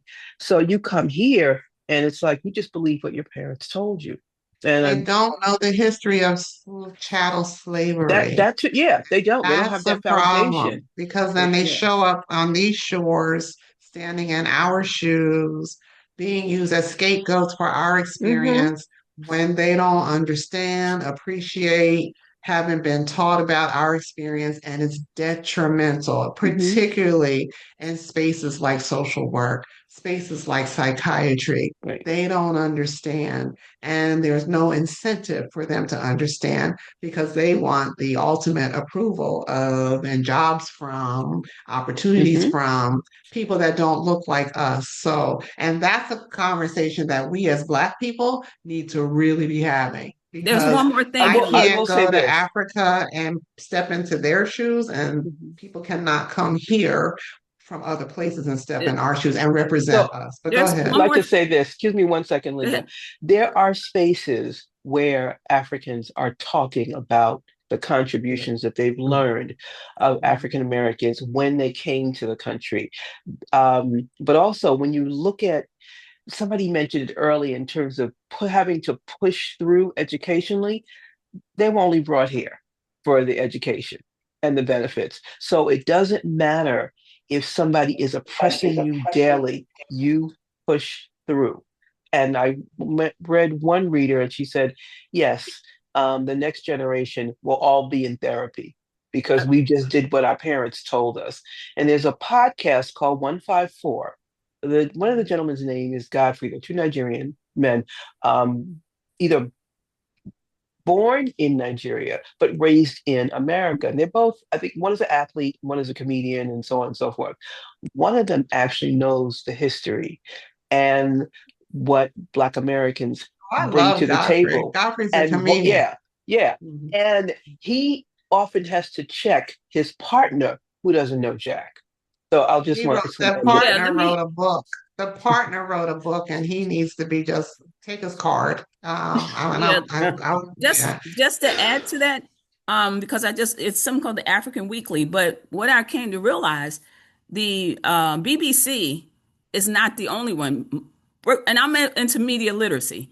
Virtually all the media that they received on the African continent is coming from their former colonists. So the messages that they're getting are coming from the people who actually colonized them, even though they're supposed to be free to a certain degree. So they're getting they're getting bombarded with this. Fortunately, a benefit of social media is that some people get information from outside, but for generations they've been bombarded with the information that came from the people who colonized them. So that's how they see the world. Wherever you, and I can tell you when I talk to people, I can tell you where they get the information from based on how their conversation goes, how they're thinking. I know if it's New York Times, I know if it's Fox TV, I know if it's BBC, but everybody doesn't know that. And so they've been, the whole thing. I met a sister from when I was coming back from France from the Ivy Coast. She said, and the French are having problems right now financially. And she said the French control 80% of Cote d'Ivoire's resources. Right. Yeah, that's why they're mad at Burkina Faso. She's like, Yeah. we got this. But we're getting off on a whole nother topic here. And I want to thank you, Zawadi. And I do want to, before we go, I want Dr. Lassiter to talk about, he talked a little bit about modalities and things that we can do outside of therapy, but I want him to talk about a little more expansive on that. Barbara, I know you had a question. Can you be Yeah. brief and ask your question, please? Yeah. Well, first I wanted to correct you because you said something about they're focusing on African American males. 1 out of 4 African American males is involved in the criminal justice system in some way. Now it's 1 out of 5 African American I was talking about the females. little boys when No, they, I'm I was talking talking, about them too. But it's one okay. out of 5 of them who are now. So this big shift into not just talking about the boys, but also about the girls, because 1 out of 5 young African American females is Okay. involved in the criminal justice system. Criminal justice And we have to system. take a good look at that at another time because there's other people who can focus on that primarily. But Dr. Lassiter, I really like the title of your book, love the title of your book, and I'm going to recommend it to our book club. So I was looking for that link. I don't know if you put it in Yeah, there. And it's Thrift. If you get it from Thrift Books, if you go on Thrift Books site, it's on sale for okay, $22. I'm plugging this for you, Dr. Lassiter. And it has free shipping. okay, So thrift get it book, right away before that goes away. right. And Thank Dr. you. Lassiter, are you familiar with my major area of law practice is in special education law. Mm, And so, well, I don't have to go any further, but I have been looking for Black psychologists. mm, First of all, to educate them about how special education law works mm. Okay. and why we need them, and to try to get more of them to become certified as experts in the court system so that we can use them to help Mhm. counter the arguments on the other side. So I would like to talk to you at some point so that I can kind of brainstorm with you to see if there's a way to get at the group of African American psychologists, psychiatrists who are dealing with that, because I've been very aggressive about getting new evaluations done, independent evaluations, and the state has to pay for those if we Mhm. challenge their evaluations. So I'm developing a list of psychologists and psychiatrists who we can use to do those evaluations, and especially trauma informed screenings as part of the evaluation process. So I So, put my information in the chat. okay, Lassiter Health at jonathanmlassiter.com is my email address, and my website's there as well. So yes, I would love to continue that conversation. Yeah, because you're right. We definitely need Black psychologists who are trained in assessment. That's one of the great things about a clinical psychology education is that we get trained in intellectual tests and how to do special education determinations and things like that. So to have the law side of it would be extremely helpful. And so, yes, I would love to continue that conversation. So please do reach out to me. did you And just put that up? Because I'm I looking through the did. chat. I It's Oh, did. okay. there. It's Mhm. there, and if not, I'll get Towards it the to you. bottom. It's actually in the email I sent you all too. So, Oh, yeah. okay, Yeah, okay, it's I towards the see it. bottom. And if you So don't have it, anybody, just reach out to me. I'll make sure you get it. Okay, thank you. thank Thank you, you, Barb. thank you so much. So I wanted to, I do need to uh, Yes, get off of here skedaddle. and wind down because I have clients tomorrow, so I need my downtime before I go to work with them. But you asked about healing modalities outside of psychotherapy, and yeah, I again, if we can do psychotherapy, if we can find a culturally informed, culturally sensitive, cultural humble professional, that's great. However, though, again, the medicine is in our culture. I already said that. So exposing ourselves to that cultural fortification can definitely be helpful, whether that's music, books, films, etc. Right? But also, let's get into our bodies. Whether that's going outside, taking a walk, whether that's meditation, whether that's mindfulness, coming into the moment without judgment, whether that's dancing. One of the things that I do that I find so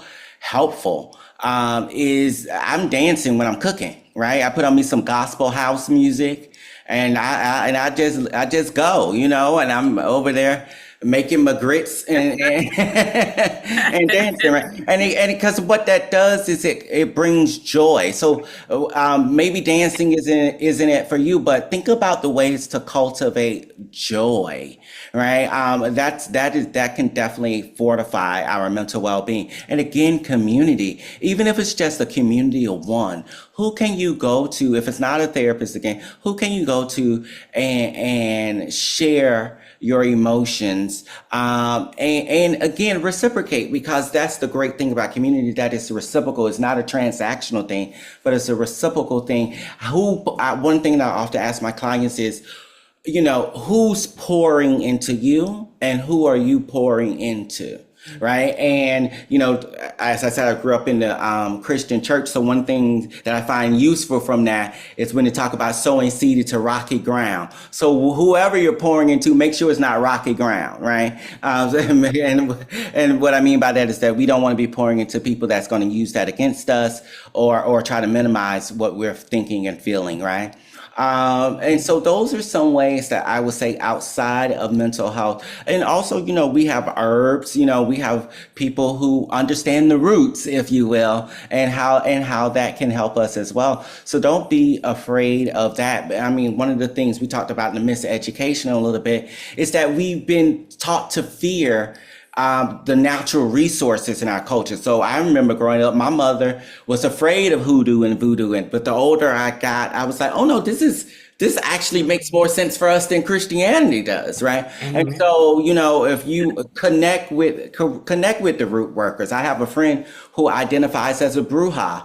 I'm often going to her in times of need and allow her to pour it to me. She makes these oils that she blesses and puts in things. And some people may say, but I find it helpful, if nothing else, for the aromatherapy of it all. Right. So look at different ways in which you can start to fortify yourself. There are lots of ways outside of the therapeutic space. Again, though, I say I'm all about the both and exercising multiple options, not just getting stuck on one, but exercising multiple options. I myself, I have my own therapist. I'm also a spiritual person. I'm also dancing, and I'm also connecting with the root workers. Let's create a toolbox of mental wellness. We don't need to just do one thing. I was going to ask you, and I'm glad because I had written down a question that you talked about therapy because we don't think about therapists having therapists, Oh but you yeah. do. Oh, I couldn't do this work without one.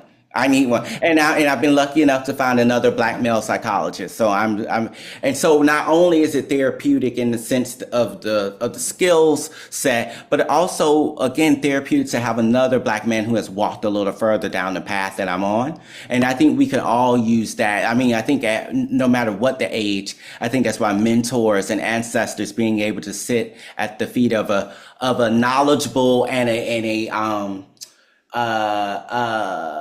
growth oriented elder, because all elders, what to say, just because you grow old doesn't mean you Don't mean grow you. up, That's right? right. But for someone who's a knowledgeable, responsible elder, it can be so helpful regardless of what age we are. Yeah. I've been Yeah. doing this for 37 years, and I still have a person that's older than me that I go and meet with.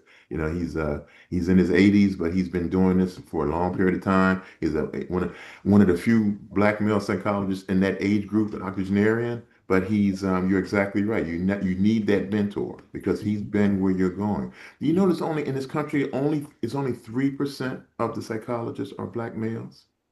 I think it's less than that, right? I think the last I saw it was less than that because I know it's 5% overall, but I want to say at least 4% are black women. Based on the psychology, the APA statistics, the statistics from other places may say otherwise, but based on what I know, right? The point is, though, it's far too many. I mean, far too few, far Oh, too You, few, In the journal far Dr. too few. Makes it Yeah, for sure. yeah. but you know, So I on mean, that note, I just want to say we got an extra dose today because we have Mr. Payne and my good friend Dr. Cleo here. So thank you for joining into the Yeah. conversation. Yes. Thank you, Dr. Lassiter, for welcoming everybody into this conversation. thank No, you. And thank you so much for having me. This has been, again, this is reciprocal for me.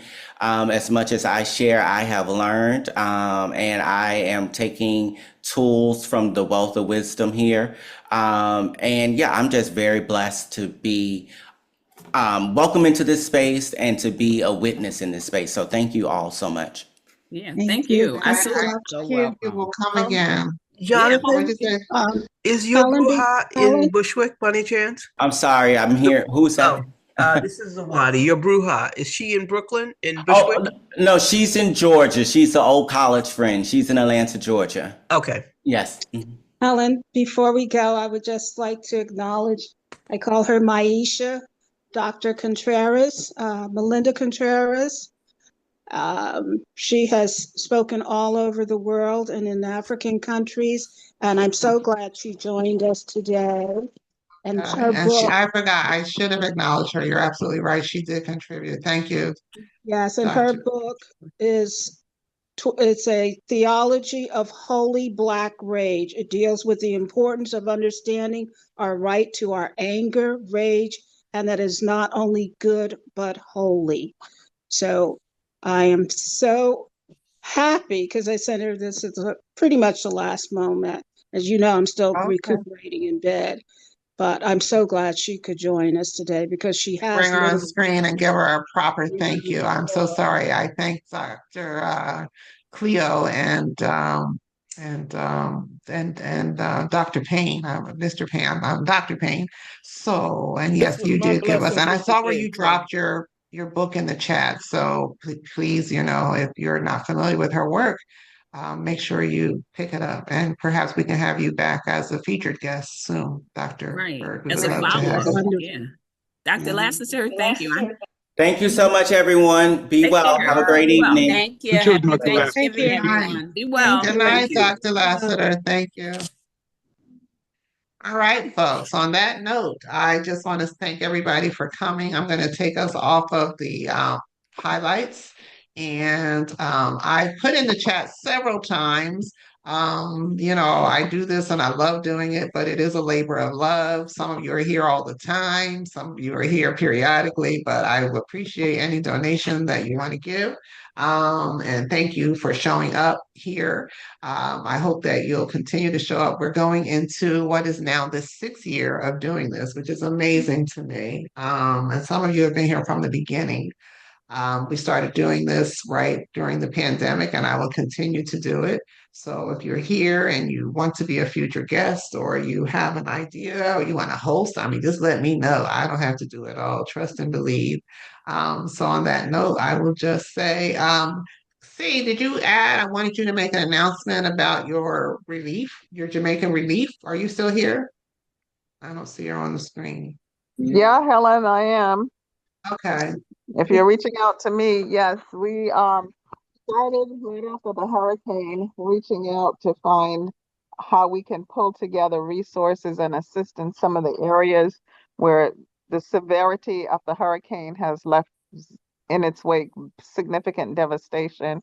And we were able to make contact as we were going to be chartering a jet and taking things over with a young woman on the ground, and decided instead of taking the expense of making the trip, it would be better to repurpose the funds and provide it on the ground for two reasons.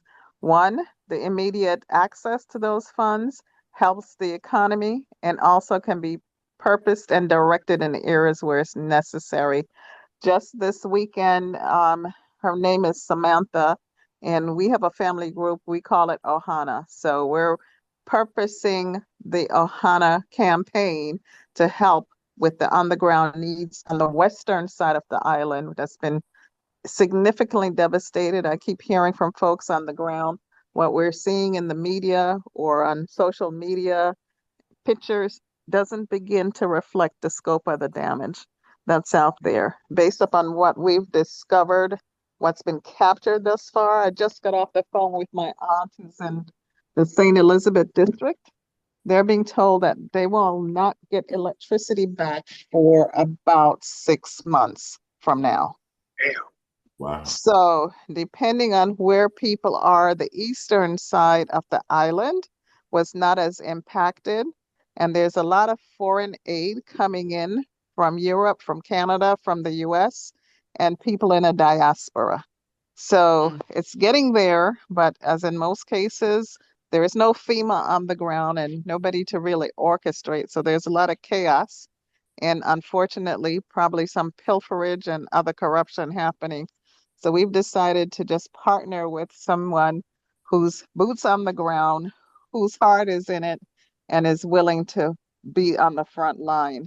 So the scope of the damage at this point is about 156,000 homes that has been categorized as either damaged or destroyed. There's a couple towns underwater, meaning that the water is above the roof line. The loss is being calculated in Jamaica alone because there are other places in the Caribbean that was impacted between $5 to $10 billion in agricultural losses. The area where the hurricane came ashore is considered the breadbasket of the island.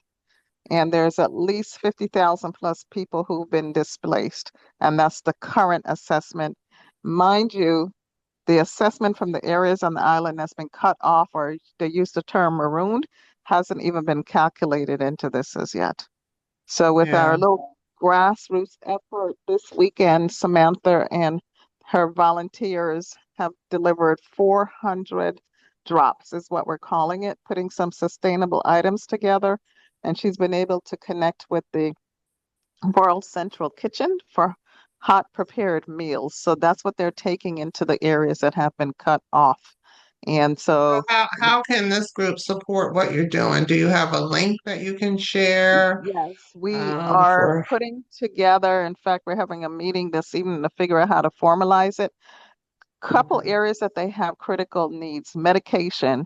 We're working with a team in the group to do that. I think we have control. But where they have desperate needs right now is for education because a lot of the spaces that's being used is the schools and maybe the churches, any of those facilities that are still standing. Um, so we're looking to put together maybe a package of educational materials that can be used for homeschooling type forums. Student. So we're hoping to create something to that effect. Water is becoming critical because the power being down, that means there's little potable water in critical areas. So we're looking at how we can facilitate supporting that. And other key initiatives that we're working on, the children and the depression, how to, give them some joy. And we're coming up on the holiday season. So we'd like to do some kind of an angel tree and coordinate that. There's also a wish list from Amazon, and I'll make that available in terms of what can be purchased. And depending on the coordination point, we'll have a space in Boca Raton area in Florida where the products can be delivered and then it'll be transshipped over to the island using the Caribbean Airways. We have a direct link to Caribbean Airways. So hopefully they'll cut down on some of the shipping costs. and the pilferage, because it'll be direct shipped Correct. from the U.S. port direct to Jamaica and removed off the tarmac by somebody in our Ohana circle. So here's the deal. Once you get, the link or whatever together, just be sure and share it with me. I'll put it on the listserv for those who are in the Google group. I'll make sure they get it, and I'll put it on my Facebook page because there are a lot of efforts out there, and I think the problem becomes knowing who's legit, who isn't legit, and all that. So Exactly. That's the yeah, so concern that I would we have. appreciate, right. And so And on thank you for entertaining the ask, Helen. Yes, of course, of course. And everybody knows, or don't maybe don't know. I spent the summer in Jamaica, and this is especially disheartening because there was so much progress happening there, and I just see this as a opportunity for the vultures to people are vulnerable. Cash, just like here in the States when they gentrify our neighborhoods and Yep. we are, what they say, you're house rich and cash poor. And somebody comes Uh-huh. along and offers you something that's you can get so much more, but you're in a situation where you just need money. So hopefully that won't be the case, especially with the waterfront properties. So on that But note, thank you. Jocelyn, are you still here? Yes. Can you just tell us real quickly about the success of your event last week and why we can replicate that around the country? Yes. Good evening, everyone, and thank you, Helen, and thank you for a wonderful session this afternoon and evening. I mean, it was really fantastic. We need more. Um, I'm involved in something called Buy Black Your Community, and it's under the umbrella of Positive Black Images Connect. So this past weekend, not this weekend, but the weekend prior, we had our 17th annual event. So we had African American vendors from New Jersey, mostly from New Jersey, maybe a few from PA. And it was just wonderful. It's so wonderful when you have an opportunity to spend money with people that look like yourself. So it's just like we want to promote it. It takes a while to get it together, and I'm sure it would be wonderful if this would be replicated across the nation because right now we know, as was said earlier, there's an assault on our history. Not only are they trying to erase it, next move is ban the books, then burn them. So it's imperative, like you said, about having our freedom schools, which have been going on since the 1960s. We need that as much as we can. We have to share our knowledge and wisdom about our culture, our significance, and the contributions that we made for this nation and across the world. We built this country, whether people know it or not. So we have to broadcast it. So if anybody wants to know more about it, you could ask Helen. She'll give you my contact information and we could talk about it. Great. I love And what on you that said. note, Hang on a let me second, Helen. I love what you said about we built this country. Trump's press release that he put out about we America invented everything. Someone put a TikTok up. I saved it, so I gotta find it. And so they have listed all the major critical market and economic moving inventions and identified who created them. Almost every single one is a Black person. The Yeah. computer chip, the GPS, the voice over IP, which is how you're talking on your telephone right now, the security cameras, you pick it. It's been a Black woman or a Black man who was the inventor of those items. So I think we definitely need to circulate that information.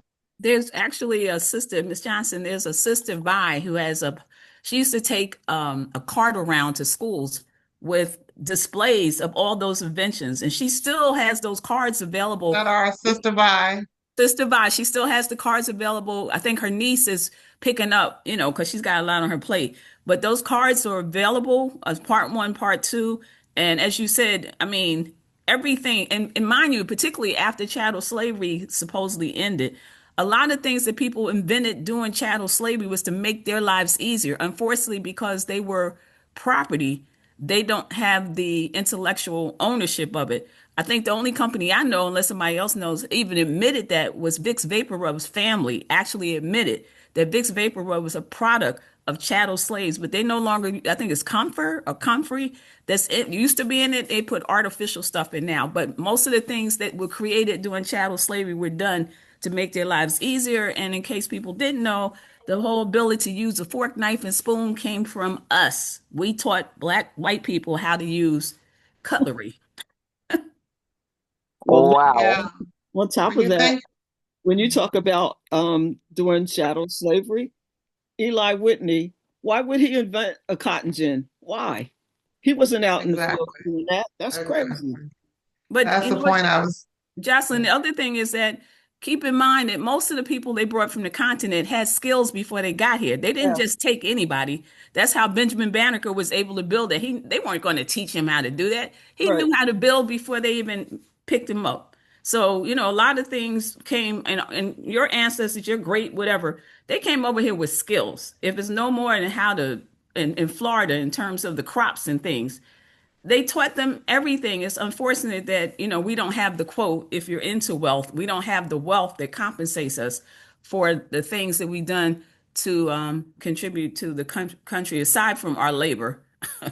Yeah, well, when you talk about that, the Gullah slash Yep. Geechee people, growing the rice, the indigo, Right. they didn't know about that. They didn't know any of that. We came with everything. Between Right. us and the indigenous people, Right. if it wasn't for both groups, they would not be here today. They would have starved to death, okay? Yeah. No, not according to Elon's father, because they fed us. We would not be here if those slave masters had not fed us. How ludicrous. But anyway, I'm putting in the chat a couple of things. One, this Friday, no, the 29th. First of all, remember that there's a blackout. We're not supposed to shop between the November 24th. 25th and December 2nd. So buy black. If you got to buy black. So stay out of the stores. Well, first, And Helen, you need to decide if we need to buy, because some of us already have what we need to have. So we need to do inventory and say, do we really need to buy anything first? And if you must buy black. right.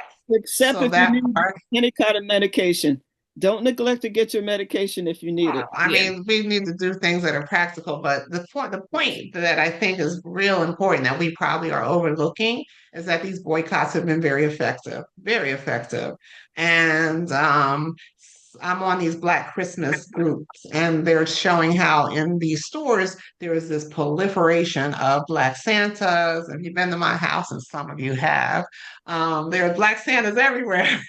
But in the stores, they're everywhere. And this is unusual because usually you go in the store and you're trying to buy it because it's only one or two and you need to get there. So apparently, Black Santas are just everywhere. And why is that? Because I think because the boycotts have been effective, we have not gone into the stores and they know, like they're on the same social media that we're on. So they know that there's this big boycott that's coming between the 25th and December 2nd. So I think they're just trying to entice us to come into the store. So just remember the power that we have and don't give it away so freely. And I'm not saying don't buy because it's a catch 22, right? Because I remember I buy black stuff when I'm in these stores sometimes just because I don't want them to have the excuse to say, well, we had, black baby dolls or black this or whatever, and people didn't buy them. So it's a catch 22. Um, and somebody put in here Target, Home Depot, and Amazon. I think those are the ones we're not supposed to be using Right. at all. Right. I do see people as a Target near me. Their parking lot seems a little full lately. I'm like, okay, I'm sure there's black folks in there. Okay. um, but on the 28th of December, we're going to have a guest on who's going to walk us through the principles of Kwanzaa. So I'm really looking forward to that as well. And I hope that you all will show up for that. And I don't know if there's anything else I need to tell you, but those are the big things. Next week is Misgiving Day, as my good friend Miss White calls it. So, spend that time with your family. And, do we celebrate? I think Black people celebrate it just as a day of family. Certainly, we're not celebrating what it means to the larger community. So that's about all that I have. Does anybody have anything that they're just dying to share with us before we go? No, no, no. I hate calling people out, but you know I do. Barbara Clark, I love you. You're here all the time. Beverly Wellens. Those of Oh, you who comment to didn't, your South African refugees that the U.S. brought in. I'm The white sorry, the white That folks. the the South white Africans? Americanos that were brought in. Yes. You know, What about they dumped them in the western regions and have abandoned them.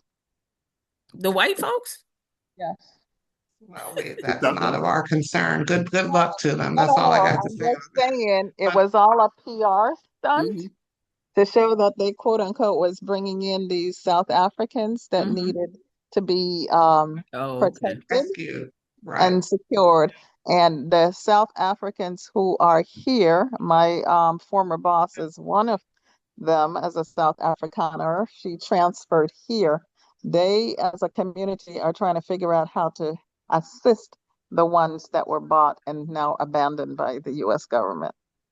So it was just a PR stunt. Won't be Right. contributing to that fund, just so you know. And I want to just But what add, in is of case, interest is that on the other side of that, they just dropped a plane full of Palestinians in South Africa. right. And the South African president welcomed them. He would not turn them away, even though he did not know they were coming or whatever. That's his difference in our Ubuntu, if that's what you want to say. And I would So add, in case nobody knows, but Venezuela has the largest deposit of oil on this part of the earth.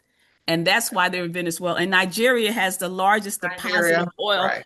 So this is, they're playing everybody, and you really have to be discerning regard. If you get corporate media, you're going to have to be discerning because you also need to understand that many of those stations, MSNBC and the new name included, also are owned by some of the people who have interests in all of these things. So when you talk about subsidiaries, affiliates, they're all connected. So they only going to give you the information they want you to have. So we have to be discerning. If it's up to me, everybody would be listening to either C-SPAN because you get to hear other people with different perspectives that you may not even CNN, hear.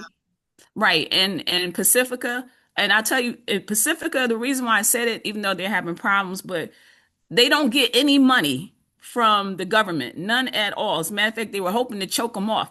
But the thing about Pacifica, to give you an idea how critical that organization is, and there's 5 stations, one in Los Angeles, one in San Francisco, New York, WBAI, one in DC, and the one in Texas. The one in Texas was bombed twice. That's how Wow. much they don't want you to know about Pacifica, and they don't want you to listen to any of the stations. Anytime you bomb a radio station, right? And fortunately, PBS and all of those stations were getting government funding, but Pacifica gets no money, which means they're always struggling. And the money that they get is purely from the listeners, no ads. They get no government money whatsoever. So they've been functioning for like since independently. the 40s. As a matter of fact, the station was given to him. It was like a FM station. Nobody was paying attention to FM. And the gentleman whose name escapes me, Lewis, can't think of his whole name, but he actually gave the station to them. He was an anti-war person. He was in World War II, but he gave the station to them. And now the station is probably worth a lot of money, which means, you get infiltrators, people trying to cause drama so they could figure out how to get the station. But I'm sure and Trump must know about it, but it's not like on his radar right now. So, I'm just telling you, get your information from everywhere else. Be careful about the fact that they're going in your system, pulling up everything. And the last thing I have to say for now is that before the government, people thought, because Helen and I talk all the time, and she'll say, well, they have all your information. They may have it in different places, but now the idea is to uniform things across the board. So, like this agency may have it, IRS may have it, Social Security may have it, but they don't talk to each other. Now the game plan is to talk to each other. So that coupled with the fact social media, the watches that people are wearing, all this equipment that people wear, not only the radiation that's coming from it, which they don't know is safe, but the fact that they're collecting your heart rates, they're collecting your sleep patterns, they're collecting everything. And I think Jocelyn, one of you said earlier, all this, the Palestinians, all these other people, low fruit. That's low hanging fruit. We are the catch. We're the I catch. said it. You're Well, right. speaking of Absolutely. we are the catch, you realize that melanin is the fastest chip that there is, right? They're Yep. actually testing it. Yep. that melanin can be better than diamond or any gold or any other component to make computer chips. And Palatine is a I think Palatine, you might know Johnson, also Plantair. it's an Israeli company that's actually really all in our stuff. Aside Hmm. from the fact all the money we give to Israel, actually, I have to say this. I just said this to my students. Everybody was shocked. When I told them that most of, and I hate to say criminal, most of the socially unacceptable behavior in our communities comes from poverty crime. If we got the money in our communities that Israel has gotten, there would be no poverty crime. There would probably just still be white collar crime. But everything we do, all the crime, and I say that because there was a person, if you don't know, by the name of Edward Bernays, Sigmund Freud's nephew, who's the architect of consumer economy. Well, you got people who don't have a lot of education. They don't have the skills or ability to work jobs that are going to give them a $125 pair of sneakers or to get them a car. So what happens is that you have this pressure for people to get material things even more now. I didn't have the pressure when I was growing up. None of us had anything. But the pressure now, so if I can't get it the way that we think, the socially acceptable way, I'm still want to get it because I'm getting the pressure. I don't have the sneakers. I'm being ostracized. People are talking about me. So what do? I steal a car for these operations who have young people stealing cars so that they can send them off somewhere else. I engage in that kind of behavior, which is poverty crime. I agree with you. Poverty crime, right, Dr. Payne?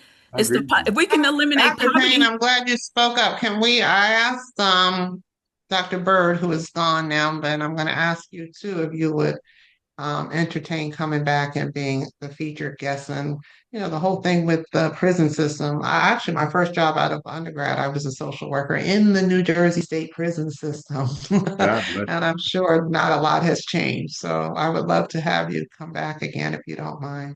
you. You have my information, and I'll be pleased to do so. He'll be happy to do it. I'll reach out to you, Doctor. And before I moved out of Jersey, I actually had gone to speak to the women at what do they call? They don't call it Clinton anymore, but No, Elizabeth, not Elizabeth. What's the name? Edna, Yeah, Edna Mann. Edna May. Right. yeah, Right. yeah.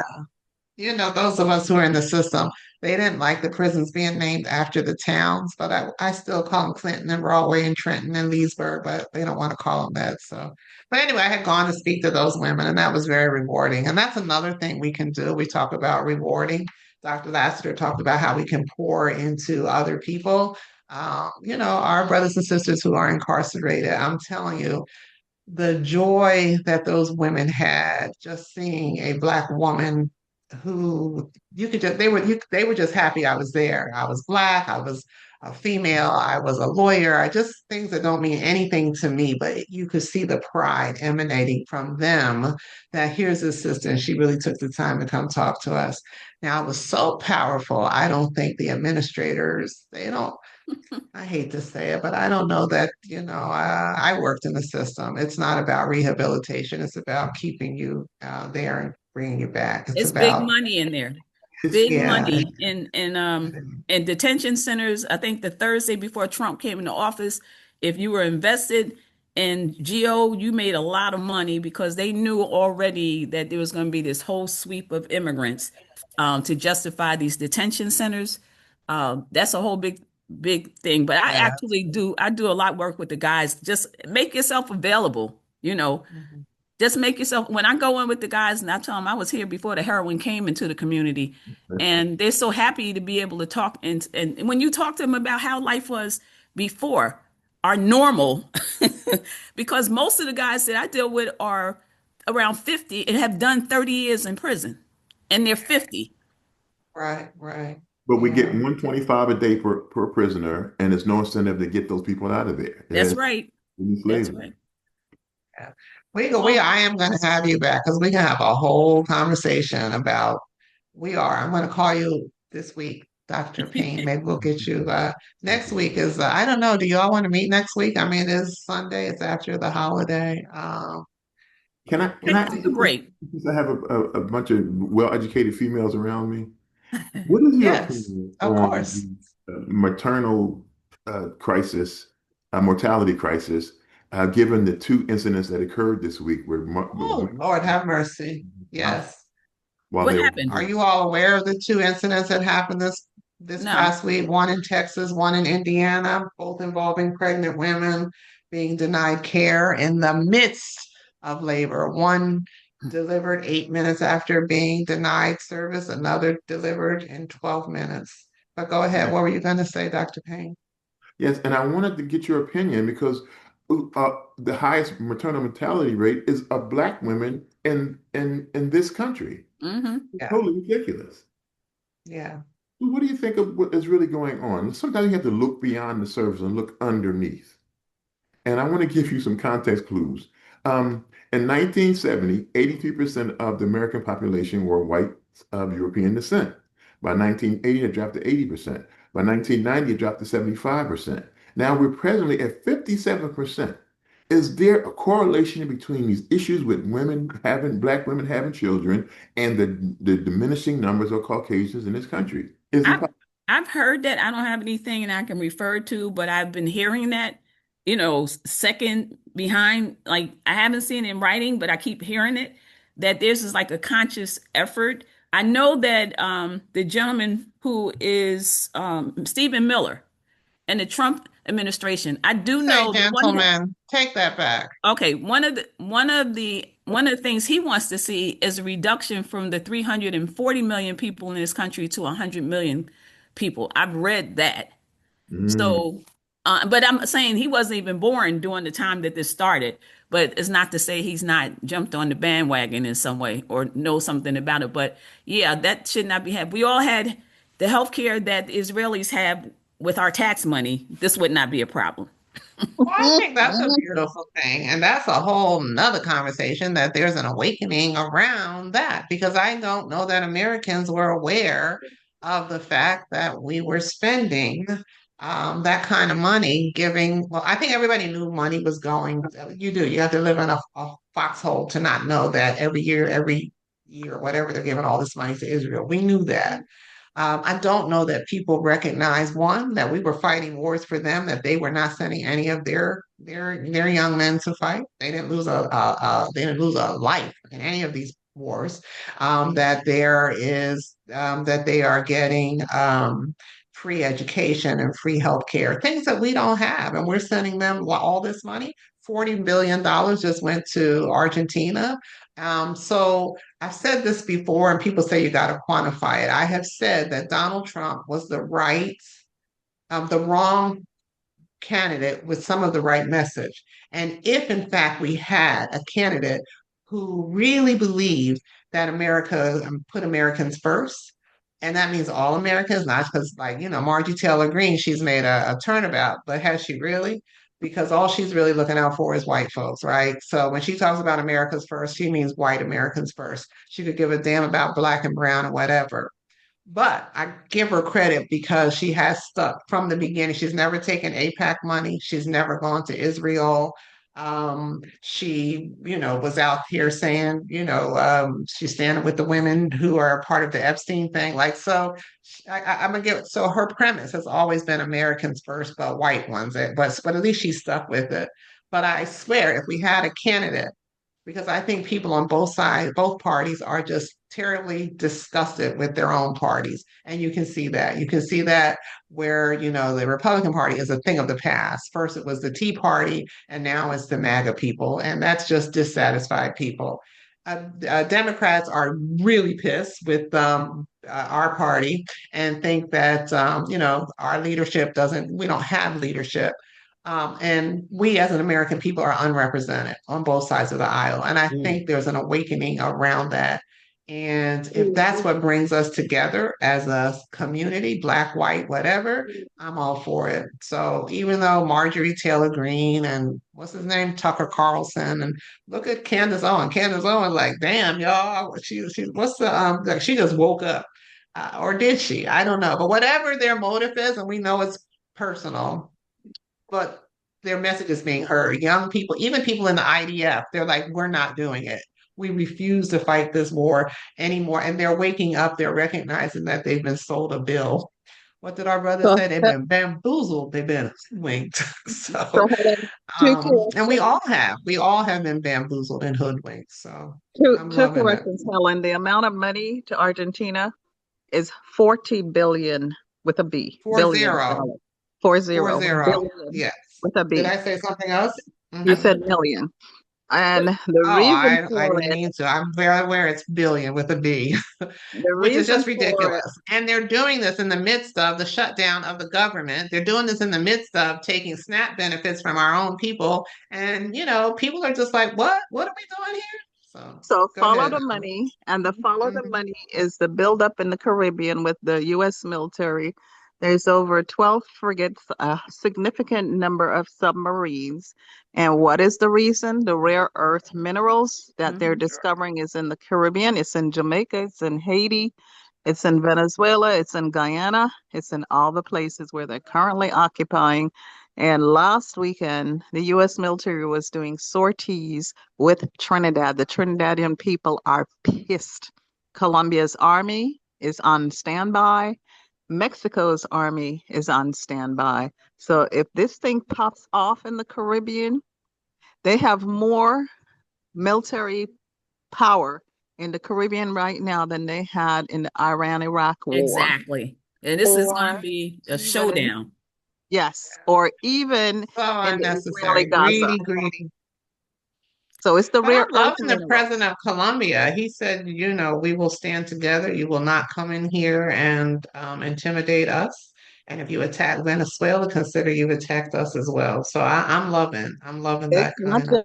It's not just the South Colombia. American countries, it's also the BRIC countries because Russia has been flying That's in right. military personnel Hmm. over probably 50 plus sorties, and they're bringing in, is it the Wagner group? That's who they got in Venezuela right now. Maduro Right. has over 4 million people. Come on in, America. We got some for your ass. Yeah, it won't be a cakewalk. Mm-mm. And yeah, they got battleships. I mean, you're talking about fighting like Vietnam. We went to Vietnam, got our ass kicked.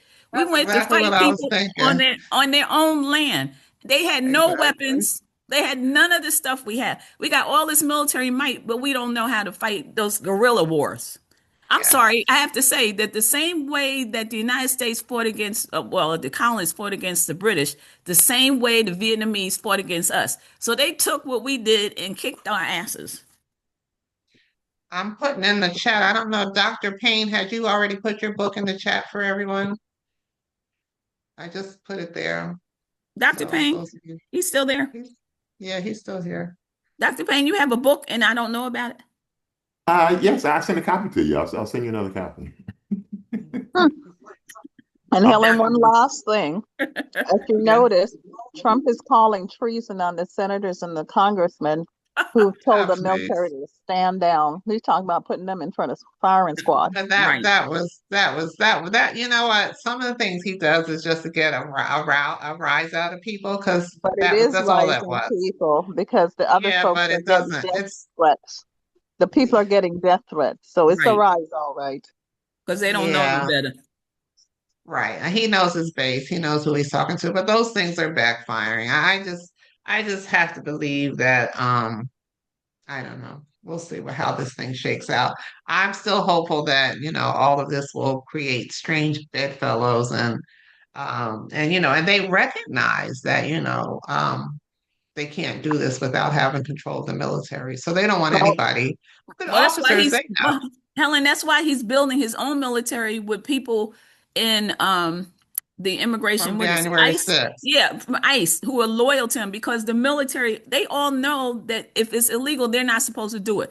And that's one of the reasons why he's trying to build his own military. It's a backup in case the forces say, wait a minute, we're not supposed to do this to the American people.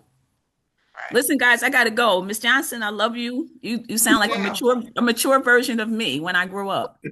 Oh, gag us. I'm trying. Okay, listen, before you go, I just want to say that I put it in the chats. Look in the chats for next Saturday, November 29th.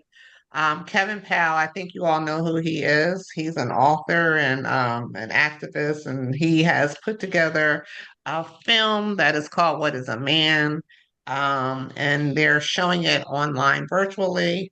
and I told him that I would share it here. And there's a link in there that you can go on and get a ticket. And if you're looking for something to do next Saturday, I'm gonna chime in. So tune in. So not chime in, tune Well, in. thank So you, I hope that Helen. Thank you you, Before all Helen, will. for bringing me in again. I know I was here for 104 Sundays, for 52, no, for 104 Sundays. I was with Helen for 104, and then life And then happened. she abandoned me, No, whatever. life happened, and yeah, I was still coming in, but I wasn't I doing the know I can call 104. on you whenever I need you, so it's all Yeah, I'll good. be there. Listen, It's all I good. want to oh thank wow, you. all Let these me thank people you that I before you know and the go. ones I I don't want know. to thank you for See, inviting me. It was a oh, pleasure. Yes. Dr. I'm Payne, you Thank know I you, yeah. love Dr. you. Payne. I'm a person of Yes. my intellect, and to be around very intellectual people is very. That's why I'm around you. Thank you so much. Thank you. I All appreciate right, take care, I am still everybody. Be well. recording, which is very interesting. This will be our after party, but we've kind of Yeah, recorded the after party. I'm going to stop recording now and just I say see you thank you guys. all I'm out. again. Let me stop the recording. I love you guys. See you Bye, next Sunday. Helen. I gotta Happy go. Thanksgiving, everybody. And once again, what I forget what I say. I don't say it enough anymore.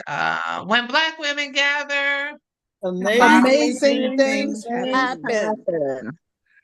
and thank you for another amazing Sunday. it.